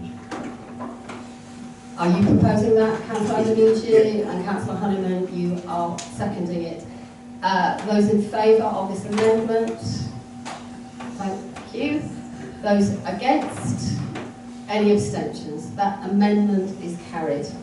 So we are now going to vote on the amendment. Those in favour of the amendment that we have just approved? We need to propose. Yes. We need to propose this new amendment. Yes. And Councillor Adeniji, you are proposing it, and Councillor Honeyman, you are seconding it. Those in favour?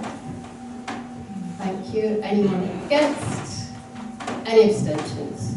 So the amended proposal 2B3 is carried. Right, moving on. 2C1, gates. The Town Council understands the gates have to be shut during matches to comply with FA rules, and are content to allow this to continue subject to the below conditions being implemented, and only during the period of matches when the gates are required to be locked, closed by the Football League. Can I have a proposer, please? Councillor Borman, seconder, Councillor Sturton. Those in favour? Thank you. Anyone against? Councillor Adeniji. Any abstentions? Councillor Meek. Thank you. That proposal is passed. Moving on to 2C2, gates that the football club installs an intercom system, all gates at their own expense, with specifications to be agreed in advance with Town Council officers. Can I have a proposer, please? I'd like to propose an amendment on this. And it only occurs to me now, so I do beg your indulgence. Councillor Sturton, yeah. I do beg your indulgence, Madam Mayor. Microphone, please. So, what has become apparent in discussion is that we made this recommendation in good faith on the understanding that the football club was unable to provide volunteers, hence the need for the intercom system.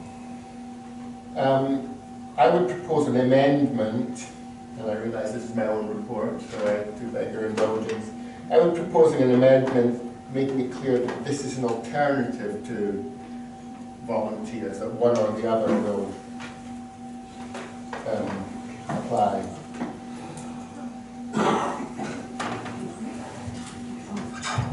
Is that practical?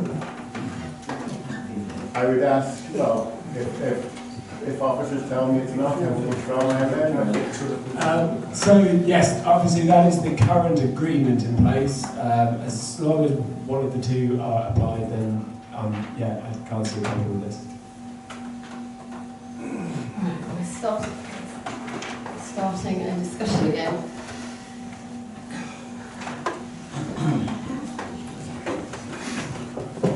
Thank you, Chair.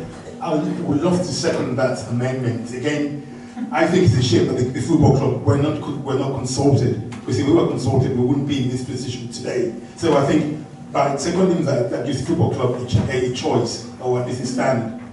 So I would second that amendment. Councillor Bristol. Briefly, please. As a ward councillor, and I'm pretty sure my other ward councillors will know as well, as we often get emails together, we regularly get emails from people who cannot get in. It was mentioned at the start that a mobile phone system would suffice. Unfortunately, and I've had it myself, for example at Bainbridge Close, you're coming up against the gate, it's shut, it's locked, there's no one there, and you can't actually make yourself known to anybody, which is the reason for having a bell to press. Now, I appreciate that there may be a cost associated with this, but I also think that it would be good to look for funding and help to suggest funding to the club that may be available, for example, community grants or any other money to do that. I think that would go down really well with the community. Unfortunately, we had a temporary agreement in place from 23-24, and we found on numerous occasions, including last Saturday, there was only one gate manned. So I think we've already demonstrated that the volunteer route hasn't worked to date, although I'm encouraged that so many people from the club are here tonight, and I hope that that boosts your volunteers. Councillor Mark. Thank you, Chair. Thank you, Chair. I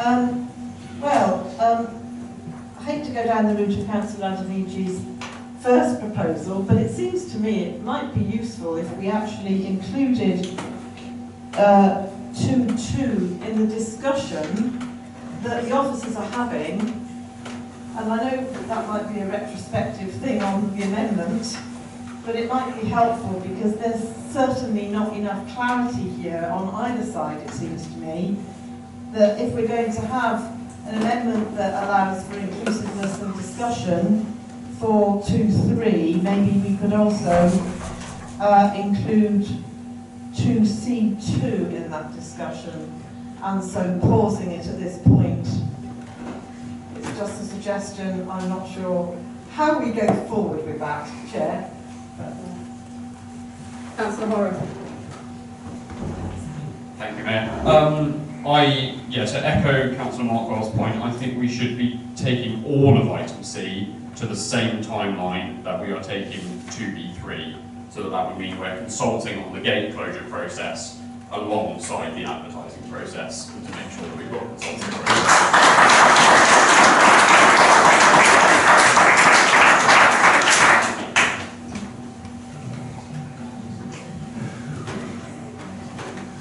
So as far as I can see, we're probably looking at amendments for clarity for 2C, 2, 3, 4, 5, 1 and 5, 2. Yeah. Does everyone agree with that? Yeah. Councillor Sturton? I'll project my voice. My only so just a question. In 2C5(2), the date is the 30th of November, and my assumption is that that is about the council being in compliance with the statutory obligation. If it's not, then I'll sit down. And also, the law doesn't change on that day. It was a time frame that was established by the working group to give a reasonable time period. So, councillors, would you be happy for someone to propose that 2C2, 3, 4, 5.1 and 5.2 come under the same amendment? Yeah. Would that make sense? Yes, yeah. Yes, and they are all enveloped in one amendment? Yeah. I'll propose that. Thank you. So that's Councillor Rutland, seconded by Councillor Horrow, so that they are all enveloped in the same amendment as we've had before.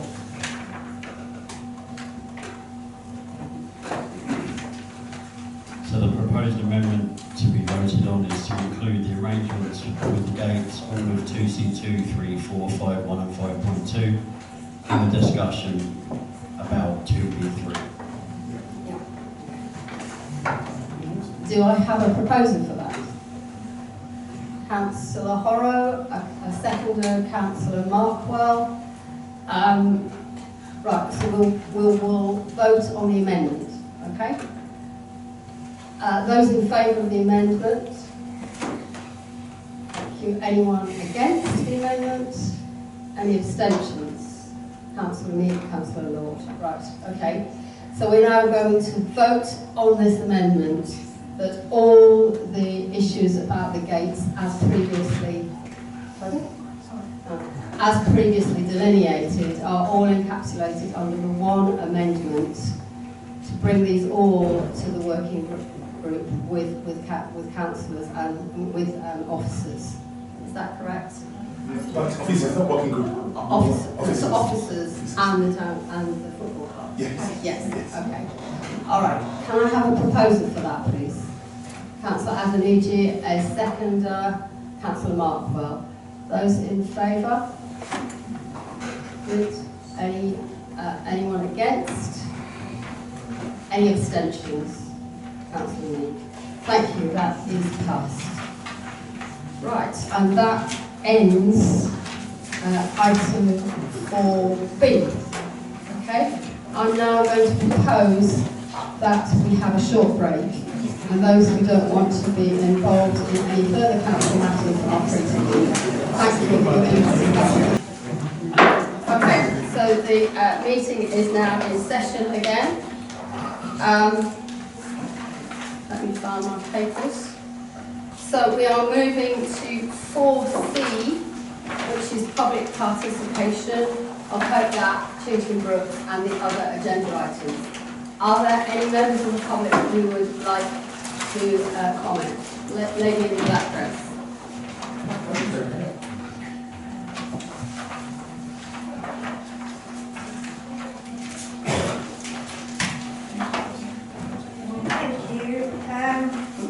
My name is Jess Freeman, and I'm talking about the agenda item, exemption to the memorial event policy. And I really want to say a big thank you to Councillor Deniji for bringing this motion tonight, and to the councillors who have supported the agenda item. John Freeman was my dad. You wouldn't find someone more dedicated to this town. He spent 40 years. Actually, it's really interesting to be here tonight because I've never been. And as a child, Dad spent so many nights of his life. And this council meeting is really interesting to see in person. But he was a district councillor, town councillor, county councillor. He was leader of the town council. He was the mayor of Seaford for a period. But he was also a governor of 2 schools, a volunteer who raised tens of thousands for local mental health charities. He campaigned for the View to be established. He campaigned for the skate park. He was really big for the facilities, but also chaired a number of local groups when he retired from the town council, including Seaford Senior Forum and the local rail authority. And I know it's all in the paperwork, but I just want to say a big thank you for coming. We spoke a lot, our whole life about Dad's bench. He always spoke about it, he would have loved a bench in this town. But particularly he wanted a bench because Seaford for him was his passion, and for him to have something further would have been really nice for him. He wanted to have it TTFN, tapped half an hour, inscribed on it, and for us as a family it would be something we would really love, to have a lasting memory for something he loved so much. Just to end it, we were really touched when Dad passed away that the local newspaper Sussex Express ran a front cover, which we've got many copies of, which called him Mr. Seaford, and we think it'd be really fitting for him to have a bench for Mr. Seaford. Thanks. Thank you.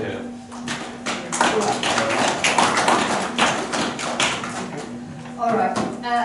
Ticket holders. Does anyone have number 1? We had to make a special exception for this lady.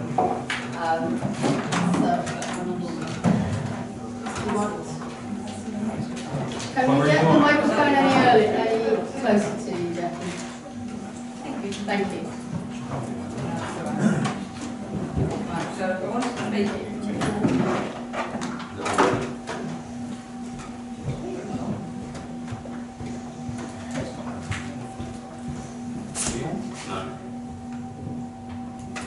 It's halfway up. Leon's first, it should be good. Right, so I'd like to speak about Hope Gap steps, as well. I'm disappointed to know that option C is being recommended, which is do not reinstate the steps. Previous generations have invested time and money to ensure the steps were maintained to provide safe access to Hope Gap. This was in the knowledge that due to the effect of the sea and storms, efforts would always be necessary to man the steps. The steps form an essential part of allowing people to escape from the advancing currents and have been and will no doubt need to be used by emergency services in the future. The Coast Guard may have indicated there is no requirement to maintain access for public safety. That is not the same as saying there is no benefit in providing an escape route from the shoreline. With ever-increasing numbers of tourists visiting this coastline, it is almost inevitable that people will need steps as an escape route when in danger. Your consultants, HOP, acknowledges the need for steps to provide an escape route, and I quote from their report, "Access, egress is therefore an important consideration in decision-making." Examples of such rescues featured on the BBC programme Saving Lives at Sea, when the New Haven lifeboat had rescued people stranded at Seaford Head Cliffs who were at great risk. It's a rather spurious argument to say it's likely that the special ecological nature of the site, potterbees and moon carrot, etc., would severely limit what could be done. In January 2007, the University of Sussex produced a report on platform erosion at Hope Gap. The report shows the photographs of the old stairs being demolished in 1979. The report also shows an excavator being used in 1997 when the gabions to the east of the steps were repaired. This demonstrates that work to the steps does not cause irreversible damage to nature, including the potterbees, which have been recorded on Seaford Head since at least 1967. The HOP report warns it should be expected a progressive collapse scenario will develop soon, and that there is an overhead risk to the public at beach level, also from overhead debris. Under option C, it won't be possible for the steps to be left as they are, especially as you have been warned of the dangers. Option C must therefore also factor in the costs of demolishing the existing steps, so will not be as cheap as suggested in your reports. HOP mentioned a piled structure might be considered, which could be future-proofed to allow for relocation as and when regression continues. I can't see where this fits into the options being presented to committee. It's a shame to observe from the report that no effort has been made to explore external funding options, which suggests there is no will to retain the steps. This smacks of a process of managed lying. To dismiss the future of the steps purely on cost is a betrayal not only to those who have such fond memories of using the steps, but also to the emergency services and those whose lives may be at risk if they get stranded by tides. A local resident felt so strongly about the risk of Hope Gap steps that yesterday, 24 hours ago, she started a petition to safe access to Hope Gap Beach. When I last checked, 1,200 people had signed this in 24 hours. I therefore hope the Council will vote to defer this decision and instruct officers to actively explore other sources of funding before any final decision is made regarding the future of Hope Gap steps. Thank you. Next person. Hello, that's me. I'm Norman and I have been organising beach cleans, etc. I don't really need to use it, so I've got quite a loud voice. Okay, do Thank carry you. on, sir. Thank you. And I've been organising beach cleans, etc. along the East Sussex coast for a long time. Came on Hope Gap steps, saw the deteriorating state, realise now they've been closed permanently. There's a motion here to close them and not reinstate any steps at all. I think there is an option that could be explored. We need to defer the decision, look at them much cheaper, less impactful. There's no need for loads of really hard engineering. There's a need for some hard engineering. A set of steps, similar to Burling Gap, about half the height, could be fitted tightly into the corner there. I'm going to try and fill this whole proposal out by going in on Sunday, photographs, measurements, etc. Try and find an engineer who will also lend some weight to this proposal, as I don't have the qualifications.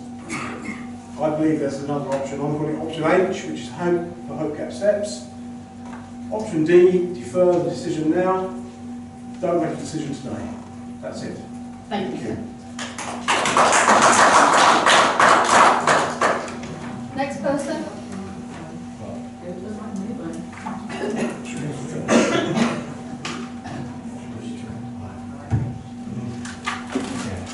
I'd like to speak on item 13, strategic plan refresh.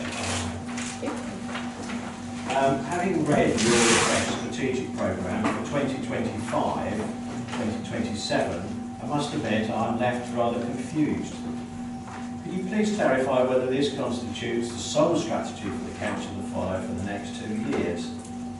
I don't wish to appear rude, but it appears to me that really that this is masquerading as a strategy when actually instead it's simply a list of projects that need to be tidied up and completed by the end of 2027. Of course, there's nothing wrong with employing smart targets as a management tool, of course, to ensure projects are on track. However, I can't find anything in this strategy that recognises the major challenges which lie ahead for our town of Seaford in the coming years. The previous strategy for the years up to 2027, which apparently is now about to be ditched, may have had faults, but it was nonetheless forward-looking and aspirational. It sought to preserve the character of Seaford and yet still develop it as a thriving town. The revised strategy appears not to have any such ambitions. The next 2 years are going to be critical for Seaford, and the current administration still has the responsibility of ensuring that the interests of Seaford are protected. There have been numerous threats and challenges for the town within this time. Just to mention perhaps 3, the emerging Lewis local plan wants to designate Seaford as a district centre with a mandate for maximum density development. This will mean development of flats rather than houses and will lead to an increase in the local population and obviously will change its character. This will have a knock-on effect of access to services such as the NHS. It will lead to traffic congestion, of course, increased pollution and no sign of any improvements in infrastructure. So how do we protect the character of Seaford from the effects of the local plan? Well, at the moment we have the Seaford neighbourhood plan, but that needs amendment. However, I see no mention of this in your local new strategy. So what are your views on the emerging Lewis local plan and the revised neighbourhood plan, if any? You could say, of course, flats provide accommodation for local people, but a Lewis planning officer has recently gone on record to say that flatted accommodation on the coastal strip is unable to include affordable housing. in developments due to cost viabilities. Lewes Local District Council are willing to accept this, but does Seaford Town Council agree? Secondly, we're receiving a huge increase in tourists, of course, which is likely to go on increasing exponentially, but there's nothing in your strategy that suggests how the town perhaps could benefit from these numbers. Thirdly, we all know that there's a forthcoming complex reorganisation of local government involving the merger of district councils to form unitary authorities and an overarching mayoralty to cover both East and West Sussex. Has anyone in Seaford Town Council considered how this will affect the town? It's not in your strategy. Local democracy is likely to wither away as local government becomes more remote. We need Seaford Town Council to be a local champion to protect our interests. I know Seaford Town Council is not a statutory responsible for many local government functions, but it still should be prepared to engage and lobby other local bodies on our behalf. Again, no mention of this in your strategy.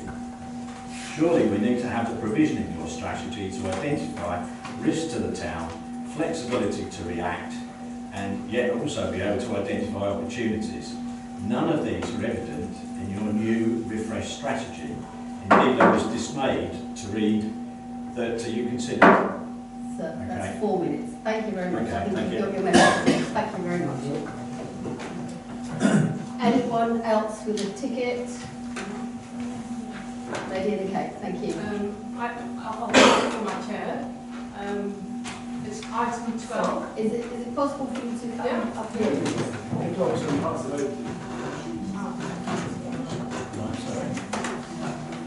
Item 12, hold gap. Education, education, education. Children are our future. Seaford has got 4 big thriving primary schools and a very big secondary school and a college. And children are our future.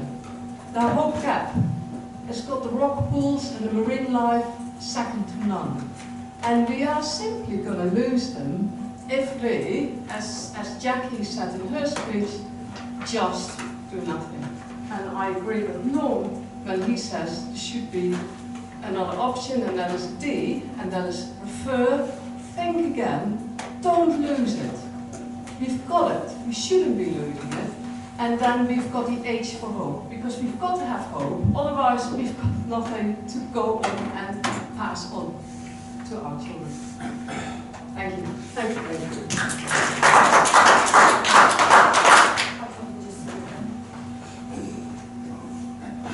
Good evening, Chair, councillors and members of the public. I'm going to finish the speech that was started just a minute ago, and this is about agenda item 13. You need to have the provision in your strategy to identify risks to the town, the flexibility to react to them, and yet also be able to identify opportunities. None of these actions are evident in your new strategy. Indeed, I was dismayed to read section 2.6 of the report that you considered some of the previous strategy was outside the town council's abilities or competencies. I would say that Seaford Town Council is not a rural parish council, but is instead an organisation which serves a medium town size of approximately 24,000 people, has over 2 million in its accounts, and must be the largest land owner within Seaford. Thank you. Thank you. I'd also like to get around a few other agenda items.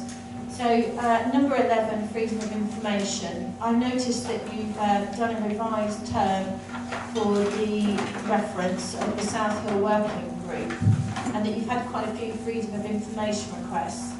And you're looking at a way to make these better able for people to view. Would it be possible to have hyperlinks so that we could look and see something like this if it was publicly available information? And would something like changing the terms of reference also have any effect on agenda item 13, which is you going forward to the next phase with South Hill Barn? Then back to agenda item number 10, which is the town clerk update, and you're looking into parking and access at South Hill Barn, great. And you're looking at item 13, you're going to trial, possibly pay and display. I'm going to ask you if you've made some other thoughts on this. So one of it, how much levy would have to be paid to East Sussex County Council from any parking? Because I understand that sustainable travel, you often have to give quite a bit that you make from parking to that. And also, could it be that the current study includes Chimpton Way? Because Chimpton Way is along the bottom. You've got an ancient bridleway, 31B, that goes up to South Hill Barn. You've got the National Cycle Route 2, and you've got the Avenue Vert, Paris to London bike ride going along the bottom of Chimpton Way, all of which are going to impact if you're going to have further parking up there. And then finally, agenda item number 13, which is your weekend cover at the seafront. Now this suggestion is great, but what I'm going to ask is could you give consideration to also having weekend cover at South Hill Barn and the Seaford Head area of nature reserve? This would definitely benefit from cover. You're talking about reviewing a need for on-call weekend officers or a seafront officer to patrol weekends in peak season. So what I'm asking is, could you also look at doing this at South Hill Barn area? In Eastbourne there's the 3VA, which is the 3 councillors in East Sussex County Council that are doing something there to encourage safe and responsible use of the area. And what I would like to point out to the council, that on the 22nd of June in 2017, a 23-year-old Korean student fell from her death from the cliffs between Seaford and the River Cuckmere after a recent cliff fall. This is often reported as being at Burning Gap, but it wasn't, it was here. The coroner concluded death by misadventure, and I'm asking about the fact that we need to be having more people that can perhaps help people when they're up in these areas. So with the duty of care that we've got to a SSSI, could there be consideration that this area are also given weekend cover? Thank you. Thank you. Perfect. Right. Anyone else? Right. So I am going to move to agenda item 12. That is page 29. Okay. So we are being asked to look at the options proposed for Hope Gap steps and then vote on them. And Peter, this is yours. Thank you. Thank you, Mayor. So once again, I'll take the paper as read. We understand the sensitivities around Hope Gap steps, and it is therefore regrettable that we have to make a recommendation of options. But I welcome any questions. Questions, councillors? Yes, Councillor thank you. Lord, Councillor Duba. Okay, thank you, Madam Councillors. I was the project manager on the steps at Burning Gap from conception to completion. A very interesting job, I enjoyed it. We were lucky that we had 3 organisations around the site, which is the Seaford National Park, the Environment Agency, and also the National Trust. May I suggest, as an option, that we look at feasibility of doing something similar to Burning Gap, but it will be a smaller version, a lot smaller version, which involves a bridge and an anchor. And we've used Hemsley Oral Partnership here as your consult engineers.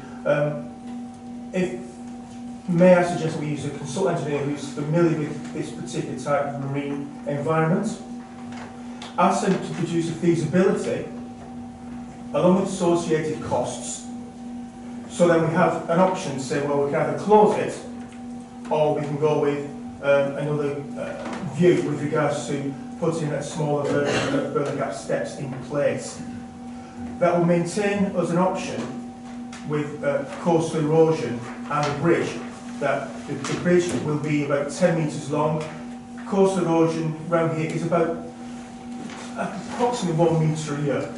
So it gives 10 years. And what you do then, you quite simply turn the steps around, put 2 more power foundations in, and you've got another 10 years. So it's just a proposal because I think people's emotions are only quite high on something as sensitive as this.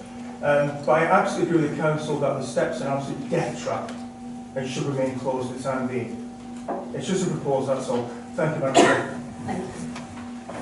Any further comments, questions? Councillor Dubert. So I would like to propose a motion that we change what's been offered and we say that we pause option C until an estimate is obtained, and that might be from the existing marine engineer that you chose, the HOP or somebody else. Councillor Lord said. And we look at their appendix drawing or another suitable option for a pile structure which allows for regression. And that's what I would like to suggest we go on today, please. So you are suggesting an amendment to optional to recommendation 2. Is that correct?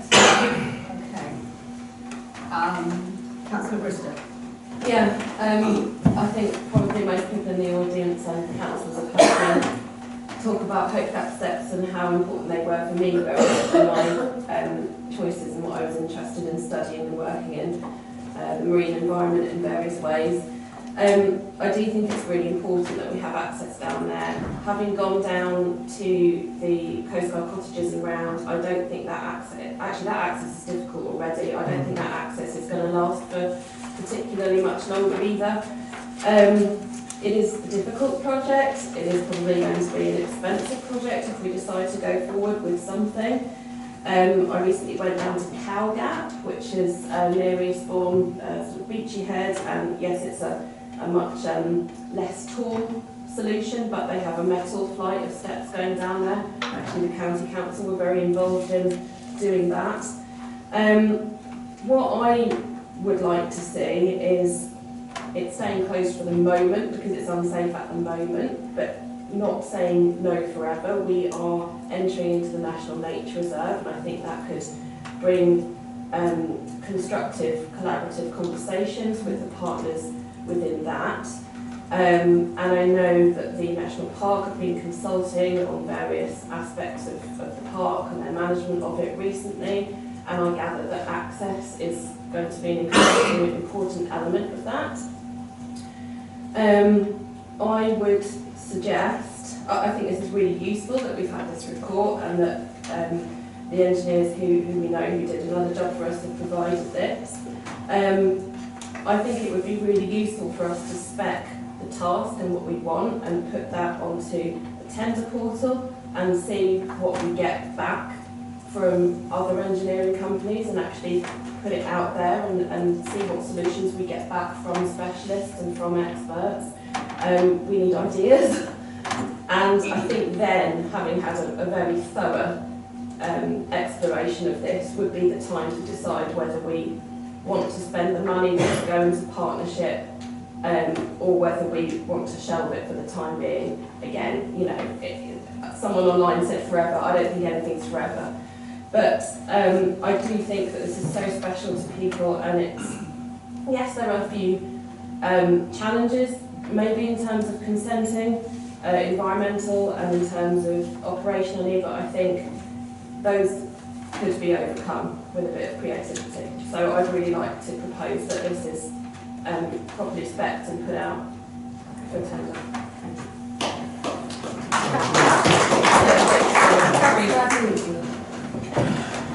Yeah, at the risk of repeating what's already been said, I think I do want to echo Councillor Lord's comments. I think we need to look at bringing in some specialists, but also at the same time, we also need to look at other funding arrangements as well. So we're doing two things concurrently. We're going to tender with potential design and a more cost-effective option, but we're also looking in tandem with some cost funding opportunities, so we kind of broaden our scope in terms of trying to raise funds for this as well. So I do support.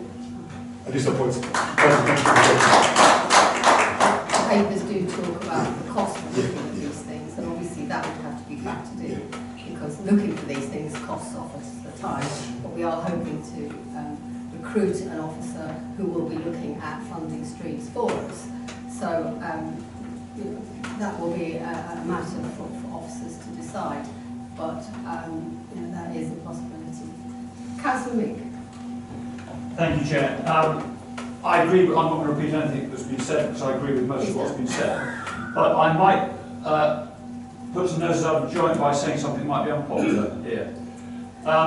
We have already got severe degradation of our pathways along the cliff top.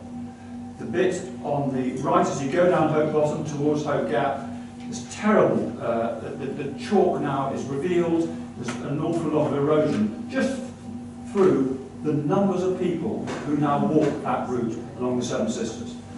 Now, we at the moment have not very many people going down onto the foreshore.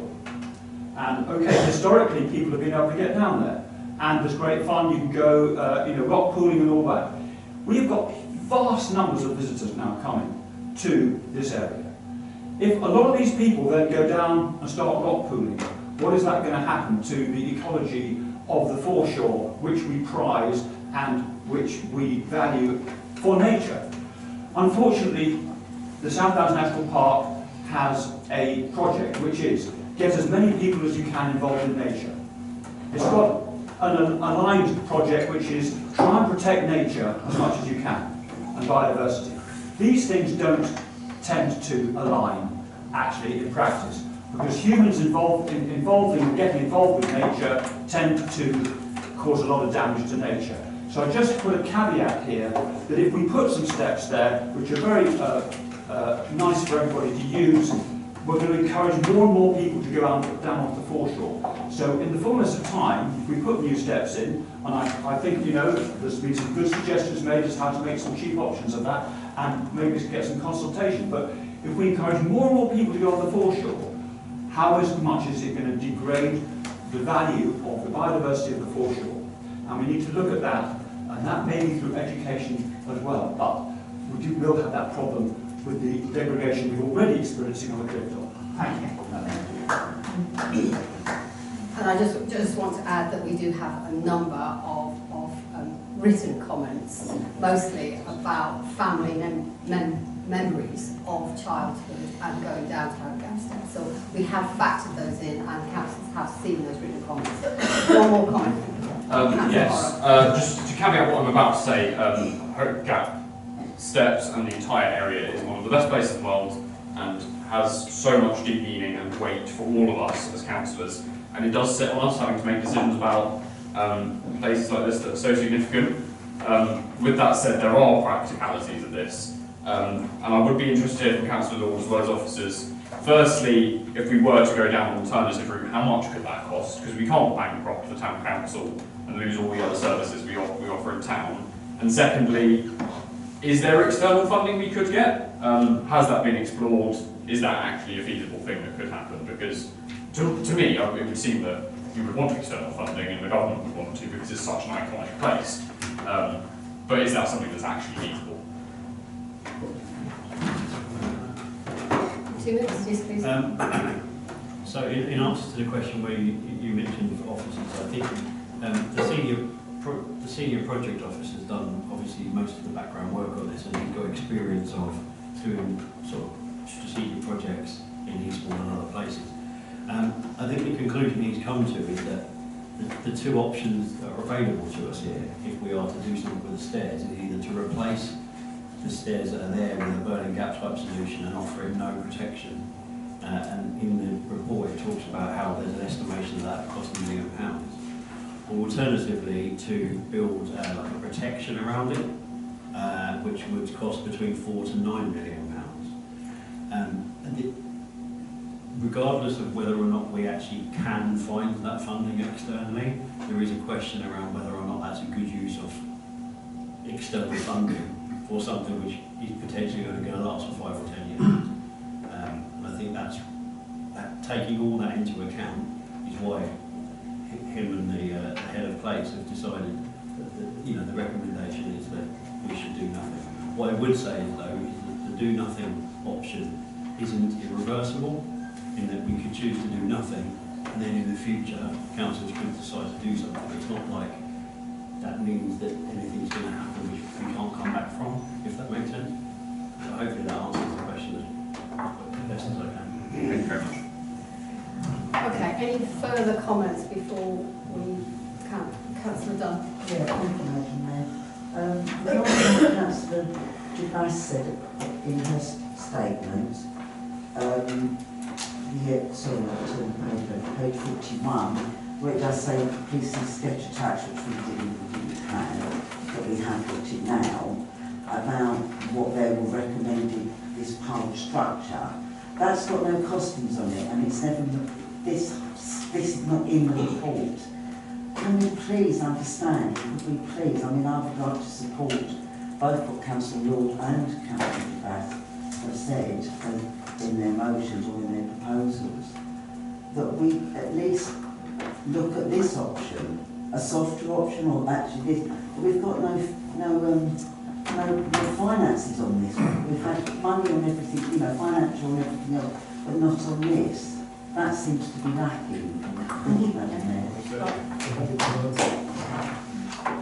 Thank you, Councillor Dunn. In the report itself, Mike's on.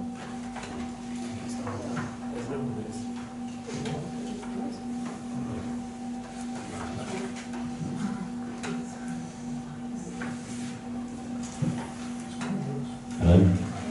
So in the report, Councillor Dunn, it talks about estimated costs for option B, which is the non-protected Berlin gap type solution.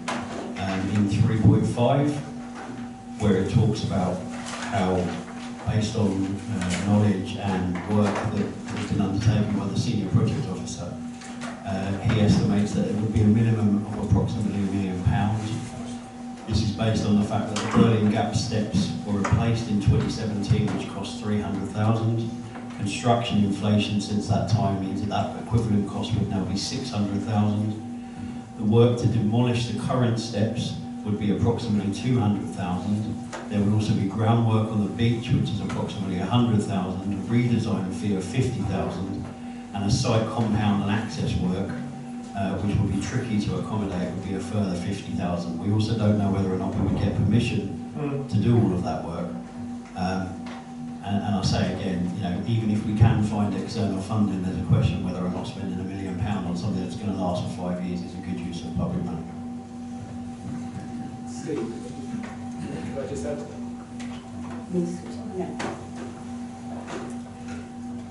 that? Just to add to that, the reason that there are not fully worked out costs is because by fully working out costs itself, there's significant price implications to that. The estimation would be between £20,000 to £30,000 to get the correct engineer surveys and the rest of the design work to be able to have a fully costed option.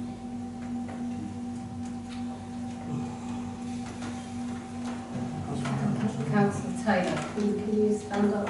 Yes. And talk without a microphone, or do you want this? Maybe you should have the microphone.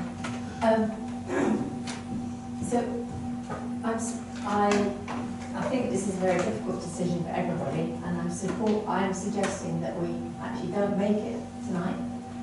I think that we need a pause. We need to think about the seafront, this coastal strip, the coastal area, and this picks up on what Councillor Meek has been saying, in its entirety. We need to think about there are other parts of the world, like south of France, that now limit the number of people that can go down to the beach. The Calanque is an example of this. You know, the number, they are rationing. So in order to prevent the beaches being covered with all the holiday makers, there has to be payment and there has to be rationing. I feel that we're at risk of investing money in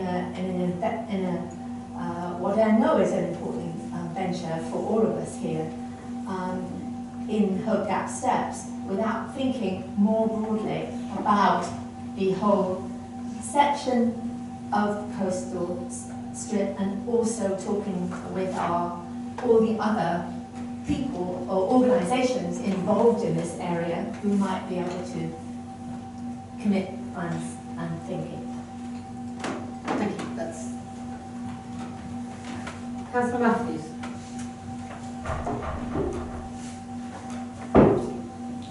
So you want to? I'll try to talk up.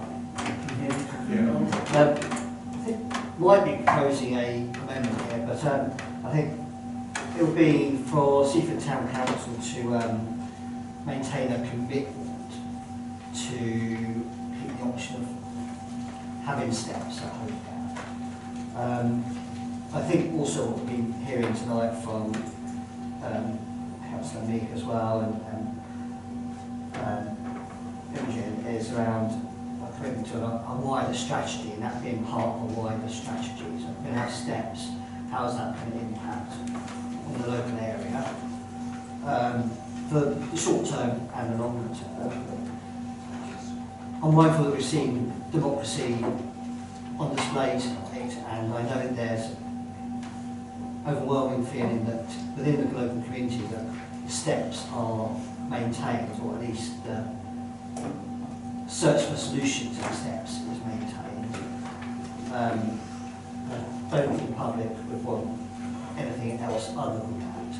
And I want to be mindful that that we do continue to look for options and keep options live, really. Whether that's exploring external funding, because we have to consider value for money. I don't expect any money to come from or much money to come from the public purse, but if we can find sources or grants from elsewhere, then that would be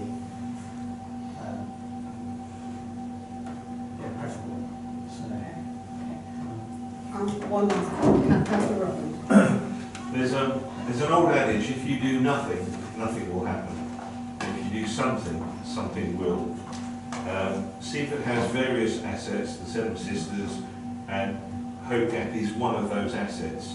So I think to go for option C is not a good idea. It's certainly not preferable. Option A is unfeasible. But finding a costed solution, like Councillor Law was suggesting, could be feasible, in conjunction with Councillor Meek's suggestion about limiting the number of peoples that go down, and also with Councillor Taylor's idea, maybe there could be a toll or something like that, so you pay to go down on the beach and that goes towards the funding of it.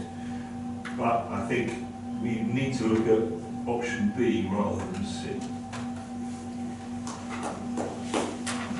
Briefly, Councillor Bristow. Yeah, I was just going to pick up, sort of looking at it more holistically. I've always been up for looking at this in conjunction with South Hill Barn and the South Hill Barn Working Group and the traffic areas and so on, and looking at it as a system.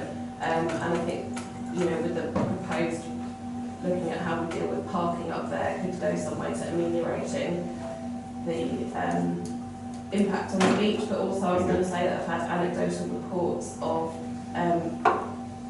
shall I say, non-locals coming down and stripping the wave cut platform of shellfish and other things. So, and when there's a will, there's a way, and Hope Gap, whether that's open or not, it's not going to stop that.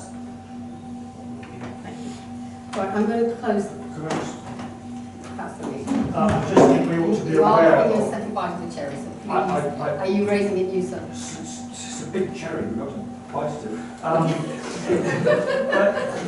Should I just remind everybody that what the place said, an estimate is going to cost, just to get the fully costed project quantified, is going to be £20,000 to £30,000. That's what the problem we've got.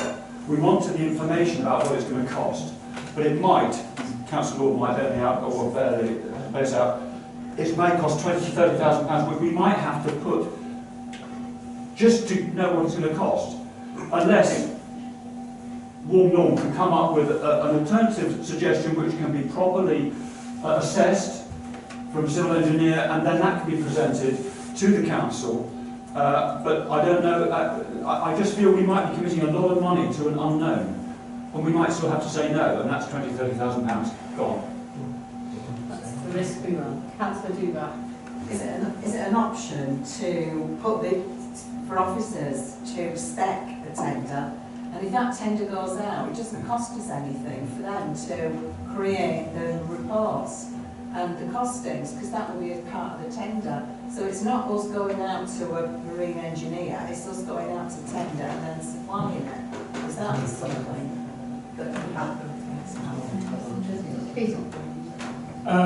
So I think you're suggesting that we just go for a tender for doing the entire project rather than just the specking of the project. Is that what I understand? Or did you? No, is this a just tender to come up with a solution, as others have said. Because if we do that, it doesn't cost us anything. We could go out for the tender and get quotes for it, and then I suppose, yeah, we could bring those quotes back at that point, and then decide whether to proceed. I think that would be possible. Okay. That is what I proposed earlier. Right, I was going to say that sounds very similar. So I think we need to bring this to a close to look at an amendment to item 2 recommendations. Am I right in thinking that we are not in favour of adopting option C? So we need to rewrite that recommendation. We wanted Seaford Town Council to have a commitment to explore, continue to explore these options. What I've got here is for the Hope Gap steps to remain closed for now, pending feasibility studies. That was something that I picked up, including options, option appraisal and costs. Does that Including a document to go to tender to obtain that? Because I want that to be in action. We've been asking for this for 2 years. And it's been kicked into the long grass. I don't want it in the long grass anymore. So can we just repeat? Can we repeat? It's good that we need a form of words, briefly and The quickly. proposed amendment is that Hope Gap steps remain closed, but to pause option C and produce a specification on the steps which is put out to tender to receive quotes from engineers to identify costed options. Can I come up? Councillor. Sorry. This is my job. Can I suggest? I know the specification is so far down the road. May I suggest we actually produce a brief, and the brief will say something on that. The brief, we need to incorporate a competent consultant. The reason I say this is because if we do a specification and it goes wrong, who's liable for it? And I don't think, with all respect to people here, there's nobody competent or professionally qualified enough to produce a specification. So the specification will come further down the line, should we wish to proceed with following on from the brief. And I know reasonably priced consultants in the Sussex area who do this type of work, so bread and butter, and we're talking fees less than, say, 10 grand as a feasibility. The feasibility will say, yes, you can do it, but it's going to cost you £500,000, or you can do it, it's going to cost you £10 million. Well, let's have a competent, qualified consultant engineer. And we can then make a decision and say, it's going to cost you 500,000 or 5 million. We then say to members of the public, unfortunately we can't afford it, but at least we have to look at it. So it's just producing the brief, get the brief right. So what you're saying is we need more information to make Yeah, we need I think carry on our conversation. if officers need my help, I'm quite willing to give it, that we need to produce a Have brief. you captured those form of words? Yeah, because George is clever than me.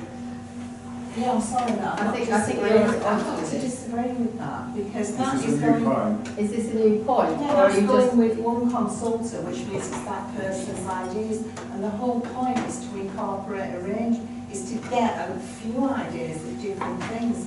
If we appoint one consultant, we'll get that consultant's ideas. Can I quickly come back? If we get one consultant, we can then say to him, what options can you come back to us with? And it's option 1 is a step ladder. Option 2 is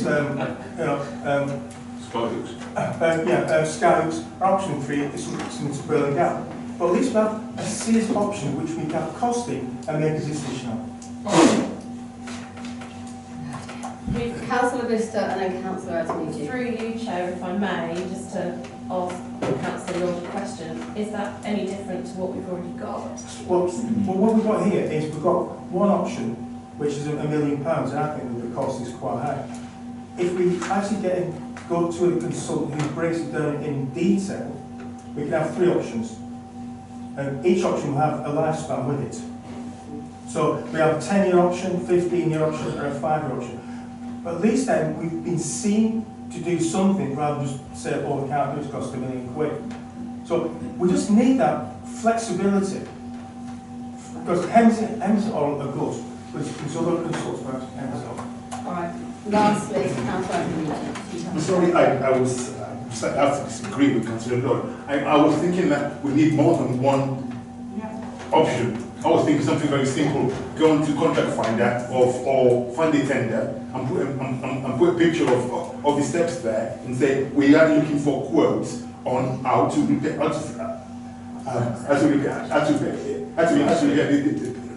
the steps and get some quotes from 3 or 4 different people. We can decide So if it's too expensive. I am, yes, I'm allowed to Councillor Newcastle. Okay. So we've got 2 different ideas here. One is to tender and see what happens, and one is to go to one contractor and get a range of options. I actually said do a brief, and the brief then goes out into the public domain, and then we can see which consultant we want to choose. So it goes out as a brief. Who prepares the brief then? Sorry? Who prepares the brief? Well, the officers will prepare the brief. It's quite straightforward. And it goes out into the open area, and then we see what comes back. We then decide which consultant we want to go with, because each consultant will have different ideas. We can then go with them, go to a consultant, they come back with a variety of options for us, cost options, and we can make a decision. Lastly, Councillor. Can I suggest, I think we're being so more prescriptive in this amendment than we need to be. We raised the precept on council tax last year partly to get qualified officers into the town council. So I think if we're going to ask for further exploration of the options, we should leave it a little bit more open, and I definitely think they should be consulting council law as part of exploring further options.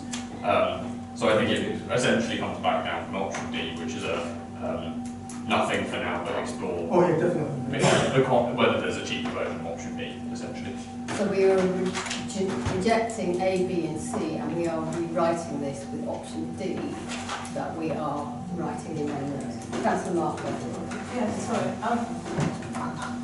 Kind of in favouring what Councillor Dubas is saying, I think one of the things we can't forget is that if we actually put stuff out to tender, there's an element of competition going on. And I do worry about the fact that we're adding steps where we don't need extra steps just with one person then coming up with 3 ideas, but we're actually creating competition across tenders and actually looking at 3 or 4 different brains who will have 3 or 4 different ideas. So I don't know how we do that. I don't know whether that's a choice in the amendment, if there's an amendment, or whether by putting it back to the officers we just say that we want to make sure that there is some level of competition that's introduced into this.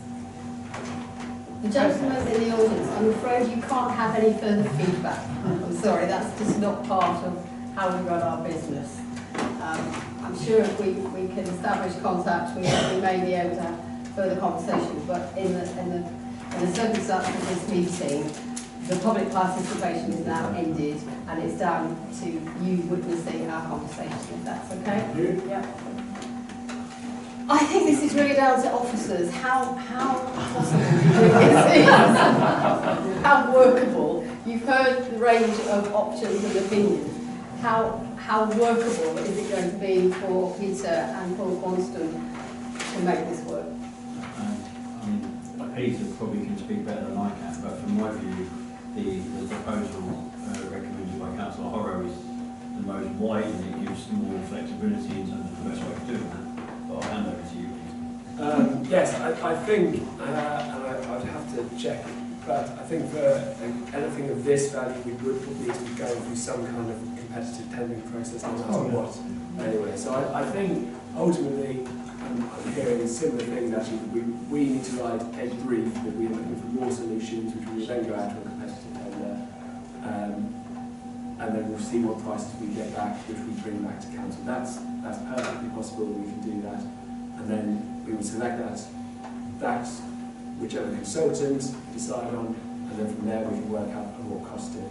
Obviously, that will then cover all the cost, but that is, we'll bring back in the forecast to make that decision. That is going to cost money, even if it's officer time, but I think that would be more. At this stage it's officer time, and then obviously if we actually wanted to take up any of the then it will cost. Okay, I think I'm going to make a decision as chair. I think we need to move on from this, and we need to agree the amendment and then take a vote.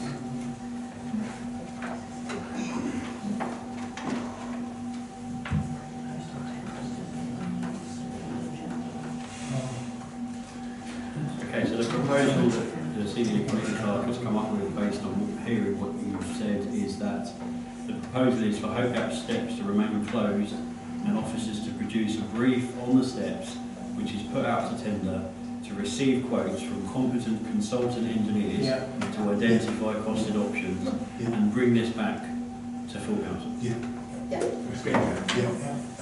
Do I have a... Any time frames? Sorry. Should we put a time limit on this, 6 months? As soon as possible. As soon as possible. I think 6 months. 6 months. I think 6 months is realistic, okay? To add to that, do I have a proposal for that? Councillor Lord. Thank you. A seconder, Councillor Lord. Thank you very much. Right, so we need to vote on that amendment so that we can vote on the amendment, if you see what I mean.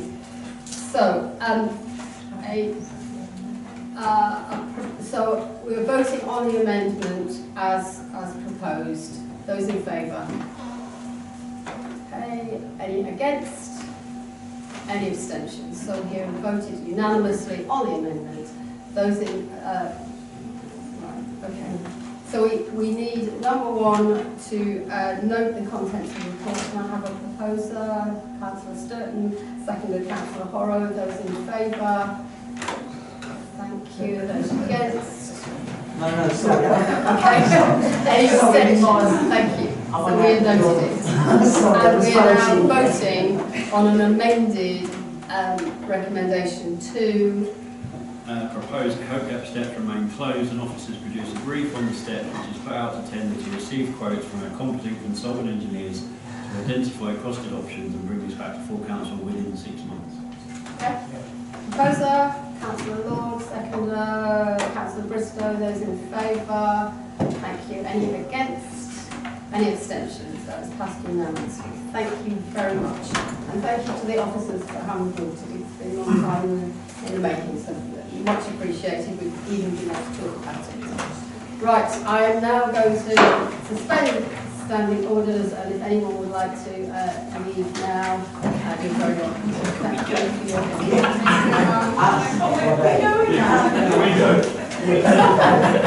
Yes.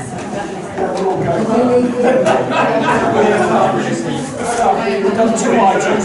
2 items, that's enough for one night.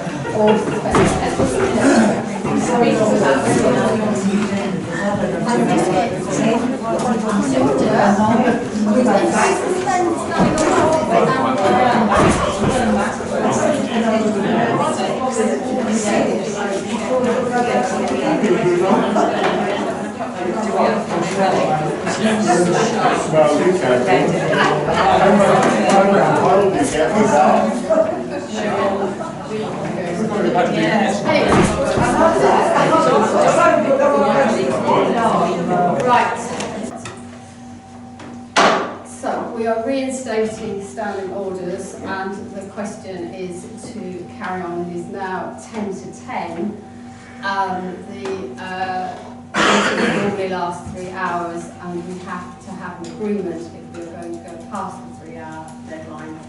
So can I have a proposer that we carry on for until 10:30, i.e. 40 minutes time? Councillor Borman, do I have a seconder? Councillor Horrow. Those in favour of extending to 10:30 and then stopping? Thank you. Any voting against? Any abstentions? Right.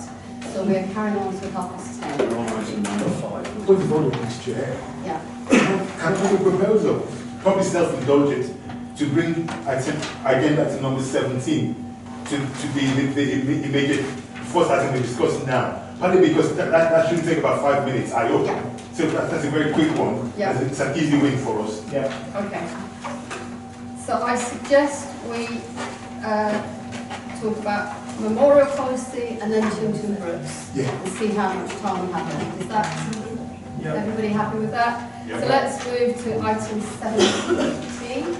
Yeah. Oh, sorry. I was going to propose that we vote on the recommendation straight away and maybe give a minute at the start of the next meeting perhaps for Councillor Antonini to speak about Councillor Freeman.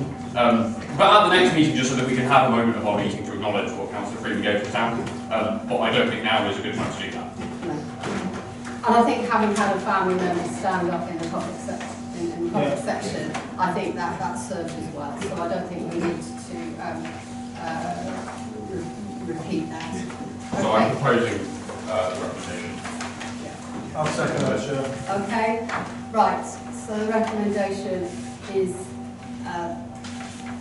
to approve an exception to the pause of the memorial policy to allow a memorial bench in recognition of the late Councillor John Freeman's contribution to the town of Seaford. And this is page 85. Okay. So we have a proposer, Councillor Adeniji, and a seconder, Councillor Horrow. Those in favour? Thank you. Anyone against? Anyone abstaining? Right, that one abstaining. Thank you. Okay, so that motion is passed. Thank you. So we'll now move on to item 16. Which is page 79, which is the Chiltern Brooks project regarding the new path and associated bench and planting. I would say that we also have had a lot of public input from this.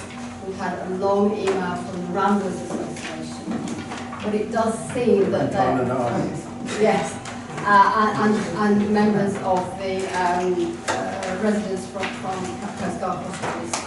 So we know there is a lot of public feeling about this, but their concern is about other issues on land that does not belong to us. It is very much about the embankment and the need for culverts rather than destroying the public right of way, whereas we are simply being asked to talk about the path that is on our land, which is on the contour to the west of this. So we have to be quite sure that what the remit for what we're voting for, which is our land. So we're being asked to satisfy the proposal from the GOSCA committee to approve it, and note that there is a slight difference, and certainly I do remember this, that we approved one pathway and then they found there was something else and they had to change it a little bit, but that is not thought to be of significant change, and then to move on the motions. Peter, we don't have a member of the National Trust, do we? No, they did offer to come this evening, but I said considering the agenda that they may choose not to come.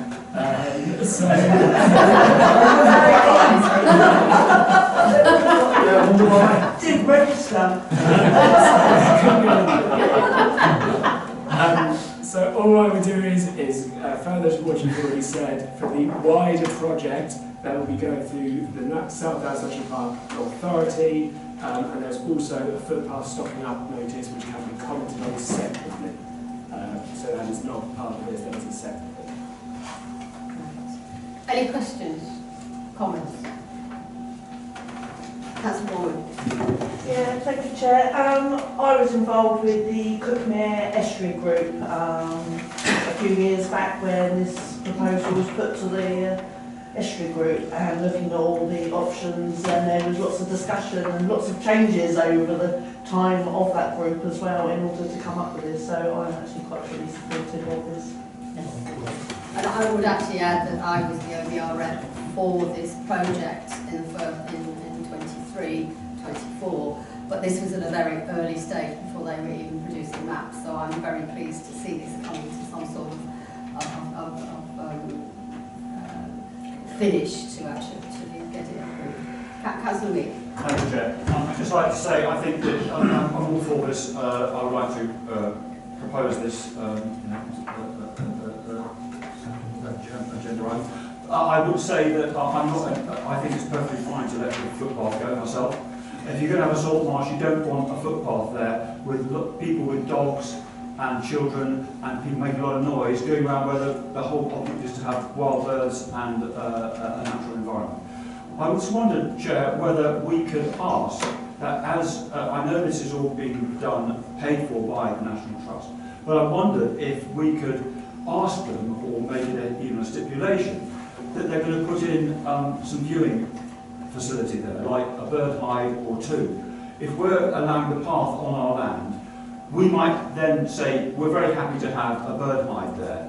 Because this is going to be, if you're not allowing people to walk around that area, you want to have good viewing facility for people to appreciate the wildlife that would be there. And it could be something that would be managed probably by the National Trust, probably on our land. But I wonder if we could, officers could negotiate with the National Trust in some way to allow that to happen. They could just be public hides that people can have access to. Good idea. Councillor Matthews. Just on Councillor Mead's point, the Back Gosper did ask about the educational aspect of this. Yeah. I'm making sure that how the public would be informed about what they're doing and why they're doing it. And I think that was already in place. So if I'm yes, I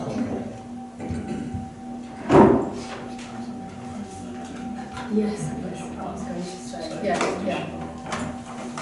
Councillor Mead, do you feel strongly enough about this to actually want to reword one of the recommendations? No, it's a suggestion. Or is this just a it's just suggestion to a footnote?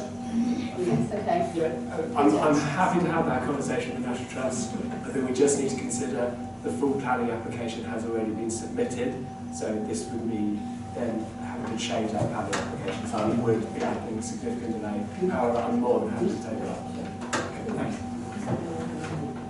Councillor Bristow and then Councillor Stone.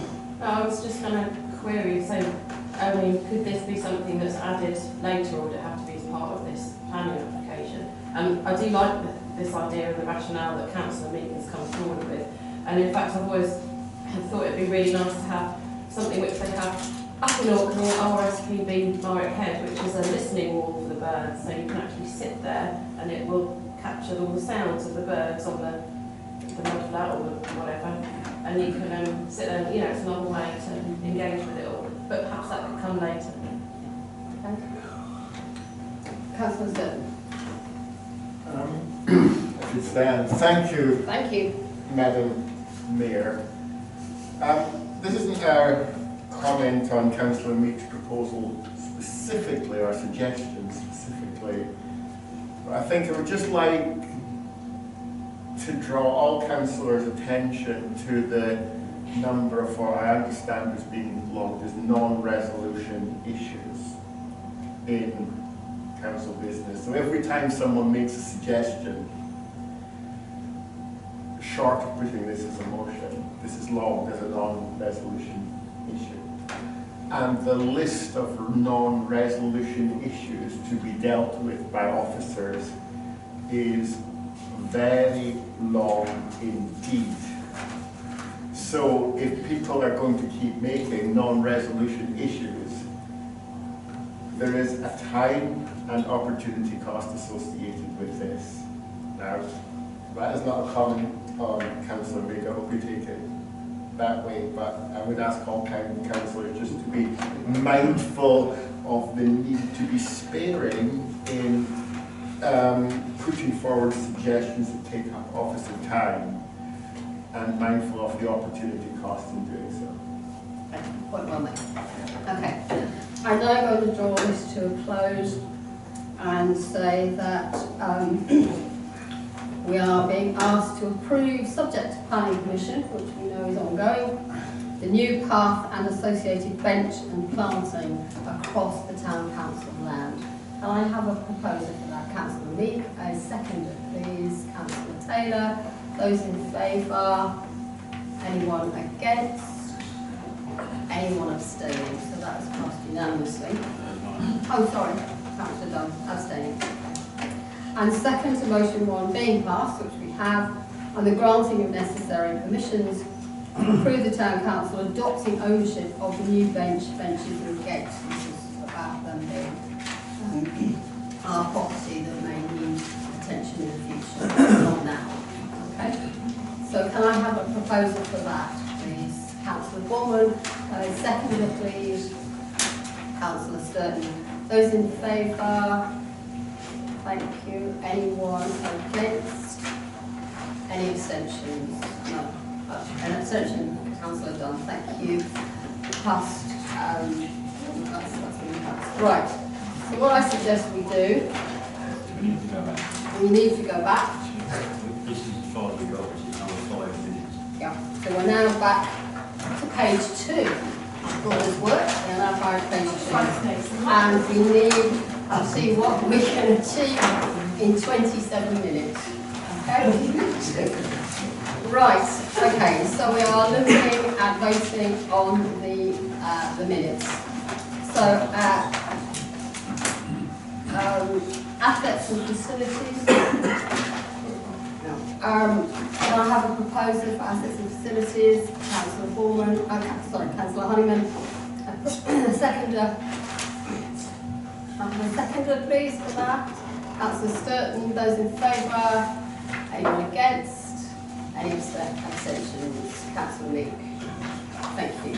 Right, the extraordinary full council of the 11th of September. I'm happy to propose that. A seconder, Councillor Rutland. Those in favour? Thank you. Anyone against? Any abstentions? That's passed. Finance and general purposes. Now this is a slight anomaly in that it is quite old, but it appears to have been an oversight. So this is really just bringing the record up so that everything's done properly.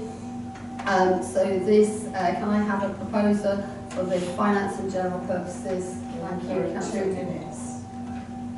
Pardon? There are 2 sets. Oh right, over the other side, yeah, sorry. Thank you. So there are March 25 and September 25, thank you. Proposer, Councillor Dubar, thank you. A seconder, Councillor Borman. Those in favour? Thank you. Anyone against? Anyone abstaining? Thank you, that's passed. GOSCA from September 2025. Thank you, Councillor Bristow. Seconder, Councillor Matthews. Those in favour? Anyone against? Any abstentions? That's passed. Personnel. Slacking. Pardon? Slacking. Right, okay. They haven't been done yet. Okay. And finally, planning and highways from the 4th of September and the 2nd of October, because we know this is the busiest committee of all. Councillor Borman proposed, second Councillor Lord. Those in favour? Thank you. Anyone against? Any abstentions? An abstention from Councillor Meek. That's passed. Right. Yeah. Okay. So we're going to move on now to the strategic plan, which I think is the next. Item 13. Yeah. Page 42. Thank you. And there are some colour-coded extra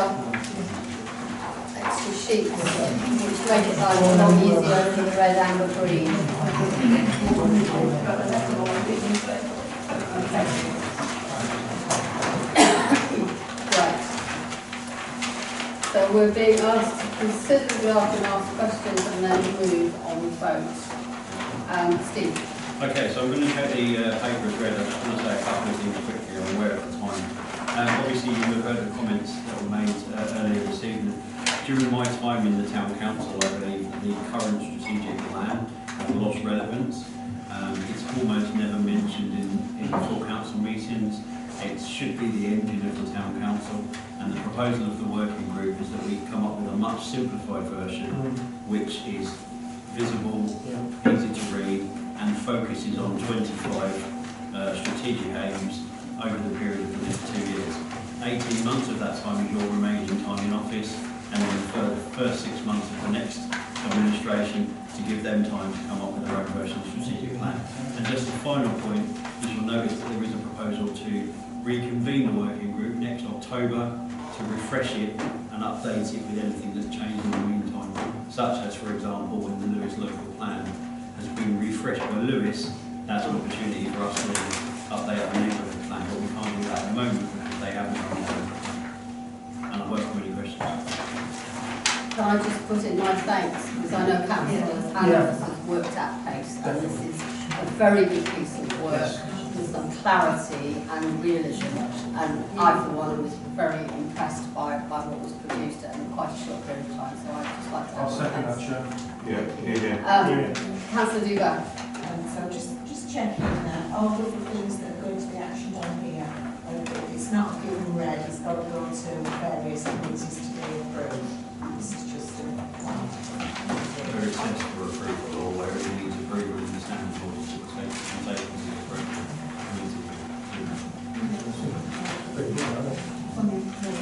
Any more? Councillor Dunn and then Councillor Reid. I've never got me to stand up. If you don't mind, yes please. Thank you very much. Thank you, Councillor Sebastian. There's some stuff on this that I'm not happy with, that I can't approve, and I'm worried by approving this document, I'm technically approving that. I don't know how to explain this, I think Councillor Sebastian was saying is this, we're not approving what's the individual items. Yeah, we're approving the proposal as if you're approving the strategic plan. Yes, I understand that, but there's items... No, you're not approving each of the things within the strategic plan if they need approval at full council. Yeah, because there's like, for example, as an example, one of them,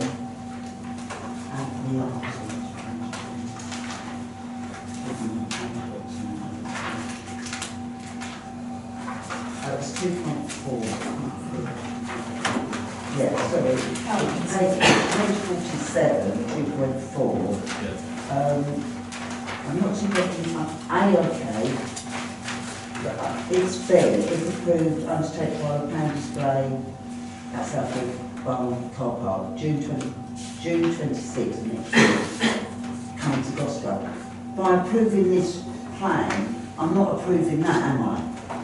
No, the individual... You're approving the 25 targets that are the 25 targets of the campaign. Yeah, so if that item came to Goslar, I would have an opportunity, if I was on it, to vote against or abstain or vote for or whatever. Because that's what I don't, well, anyway, I have my personal view, but I just want to double check that I'm not... Anything which is on here as a strategy that needs approval at a committee or full council will be taken to the appropriate committee or full council for approval.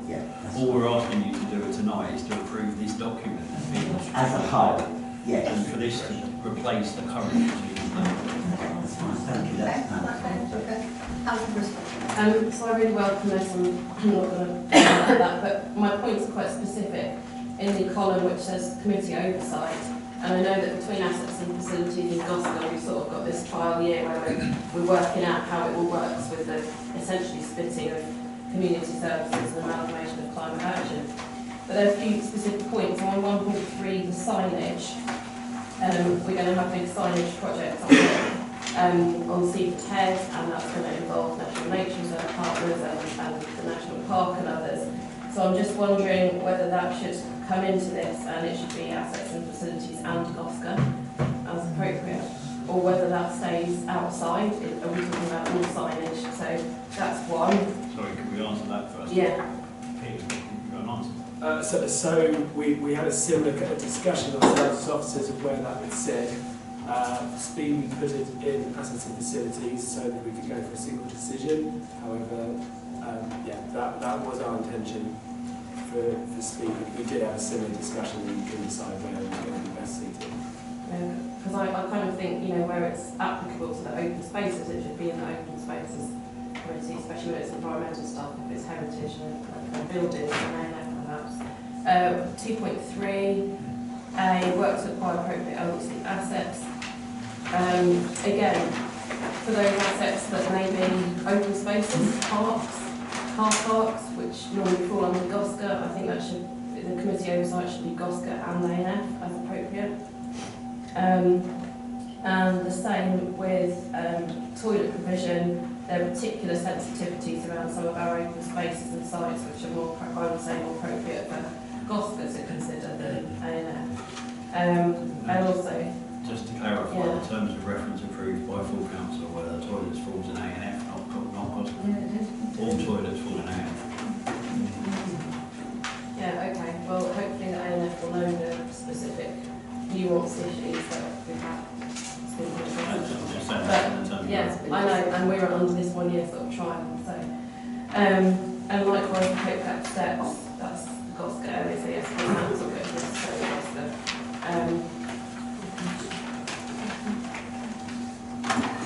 Councillor Horrow? Yes, sorry for three things up at this point. One thing that isn't in there as its own item, unless my reading has failed me, is the crouch management. I know it sort of touches on other issues, but with the conversation tonight, I might suggest that we should have a point in our strategic plan about long-term management for crouch. A couple of other priorities, just because we do have general power of competence as a council. There could be one about health facilities in Seaford, which is a massive priority to people in town. It's one of the things people mention on the doorstep more than any other. I'm aware it's probably got more to do with the district, but the town council can encourage and work with the district. And the other thing on the climate issues, I would also have the word resilience in to the strategic plan. The Hope Gap steps highlights the importance of that as climate change starts to impact Seaford. Right, so do you want to add any amendments or just add those comments? I would add the crouch as its own point. Do you have a view on that? It was proposed that that could be a crouch management plan and a wider management plan across all, since all centre crouch were proposed, but in the end, through discussions, it was decided that that shouldn't stand on here as its own item. Can I just add? I think we're all in agreement that there needs to be some operational changes at Crouch, but however we feel that is operational change as opposed to store targets. That was the consideration. And then further to the second point, the health centre, that wasn't put forward because we felt that we didn't have any control or ability to actually make that happen or deliver that. And we wanted this to be smart targets that were achievable, and we don't feel that we have any actual ability to make that happen, so that's why it wasn't good enough. Whether that's right or wrong, that was the view of the group. Yeah. I think it could be something we could review for October 26th, so I will just put that as I was thinking of proposing it as an amendment, but... Do you want to propose that as an amendment? No, I think that we can have conversations to get to that point. Okay, Councillor Lister, do you have something new? Yeah, I was actually going to propose an amendment that because we have spoken in various committee meetings and working groups about, since Louise Lawrence was here before, about having a new management plan or management framework for our urban open spaces, i.e. the parks that have multiple user groups and sports and so on, so that we have parity and consistency across policies which affect them, but also operationally and so on. I think that's really, really important going forward, especially as we might be potentially acquiring new ones in the next few years. So, SALT's improvement, yes, but I want to see that as part of a larger framework. Yes. So the working group was raised with the working group on 2 occasions, and the working group took the decision that that shouldn't appear on the strategic plan. Councillor Taylor and then Councillor Miller. Thank you, Madam Mayor.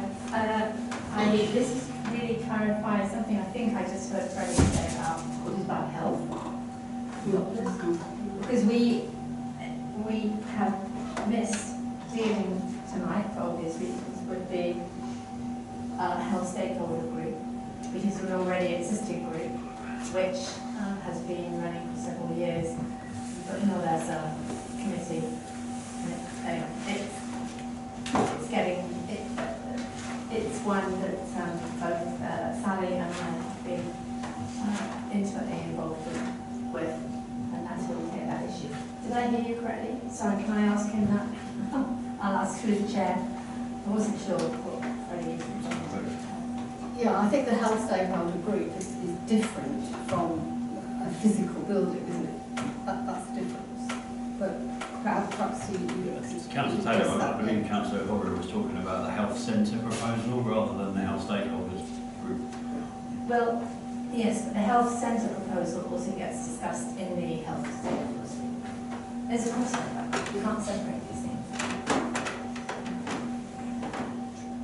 Right, Councillor Nugent. Thank you, Chair. I'm not sure what value it brings, but I would like to see something like a green flag award going for our parks, because that is a sign of a well-managed park, and I wondered if that can be put in as an objective for a goal. I'm just kind of wondering what the town plan's views is on that in the first instance. Sorry, did you ask me? Either of you? Yeah. I don't know the first thing about it, if I'm honest. So green flag award is quite recognized. So we've got blue flag, we've got green flag, Yeah, that's for the beach. The green flag. Yeah, I don't think we should really get into things if we don't know anything about it. I do know about the green flag, so it's quite Can I ask that perhaps you find out more information and report to officers? That might be the best way. Councillor Honeyman and then, Councillor Meek and then Councillor Honeyman. Just very quickly, Chair, just to reassure Councillor Horrow that resilience is certainly in the climate action plan and climate emergency plan, and we haven't dug right into the detail when presenting this, but if you go, when you eventually get that, it's got a lot about resilience in it. And the strategic plan, it's a plan. Yeah. This is the main thing to remember, it's a plan, and it can be upgraded and changed. Thank you.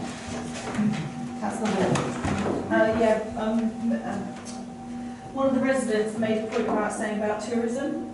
Yeah. So where will this be in the strategic plan? Because someone said that we have got the negative side, but we've also got the positive side of tourism. So I don't know where that quite fits in here. In answer to the question, that wasn't raised or discussed by the working group as being a strategy or a goal, so that's what it is. I mean, there's a limit to what, we need to be realistic and reasonable about the fact you've only got 18 months left of your term. We couldn't put everything in there that actually we could think of, and we were trying to limit it to achievable goals. And in the short time frame that the working group has had, we've come up with these 25 goals. And I think there's 59 goals within it, so there's still quite a lot of work on there to do. But obviously it can't be endless. Councillor Markott? Yes, thank you. Just to reassure about tourism, I actually think tourism probably, if you thought about a golden thread, probably goes right through the strategic plan. We double, triple our numbers of the population. We are aware of that every year. And in many of these issues, whether they be concessions or signage or toilets or whatever, beachfront, our tourists use them. And so in all of those things, when you deep dive into those discussions, tourism of course will come up in your discussions as to how those decisions will impact. So in our discussions on the working group, it never occurred to us that tourism wasn't mentioned there. I think it was just there all the way through, really. Because there are calculations during the summer. Thank you. Councillor Horan. Yes, just to add to my previous point, I do think this is an excellent plan. Well, a lot in here, especially 2.1, various other points in there, and I don't think I'm hearing any councillors propose any amendments, so I would like to propose that we adopt this plan. Thank you, Councillor. Thank you, Councillor Horan. Okay, so we have the proposer and Councillor Rooston as a seconder. So first of all, we are relinquishing the existing plan, so I think that's important that we do that. Can I have a vote on that? Those in favour of relinquishing the plan? Thank you. Anyone against relinquishing the previous plan, the 55-page document? Any abstentions? No. So that is item 1, recommendation 1 is passed. And to adopt the draft strategy that we have been discussing. I have a proposer Councillor Ruthven, seconded Councillor Horrow. Those in favour? Thank you. Anyone against? Any abstentions? An abstention from Councillor Gisberg. Right, that is passed. Now, does anyone want to do any more, or shall we throw it? I think President Cheryl, if we don't do the mayor's update and the town clerk's update, do you want us to bring the same one back again, or do you want us to do another one? No, I think we just bring them back. There is going to be an extra general meeting, is that right? Before Christmas. And I think we just leave it as it is for a couple of engagements and various things. I don't think it's really necessary to work. So we just bring those back as they were. And if there are any verbal updates, please do them. That's okay. Right, thank you very much for your time and your patience. I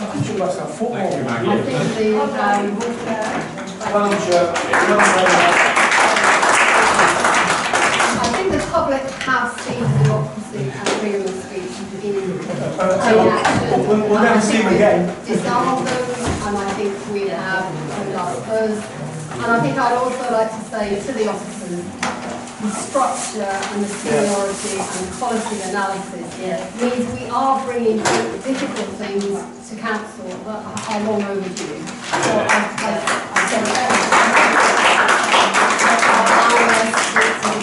So Thank you. We'll have these back, but very soon.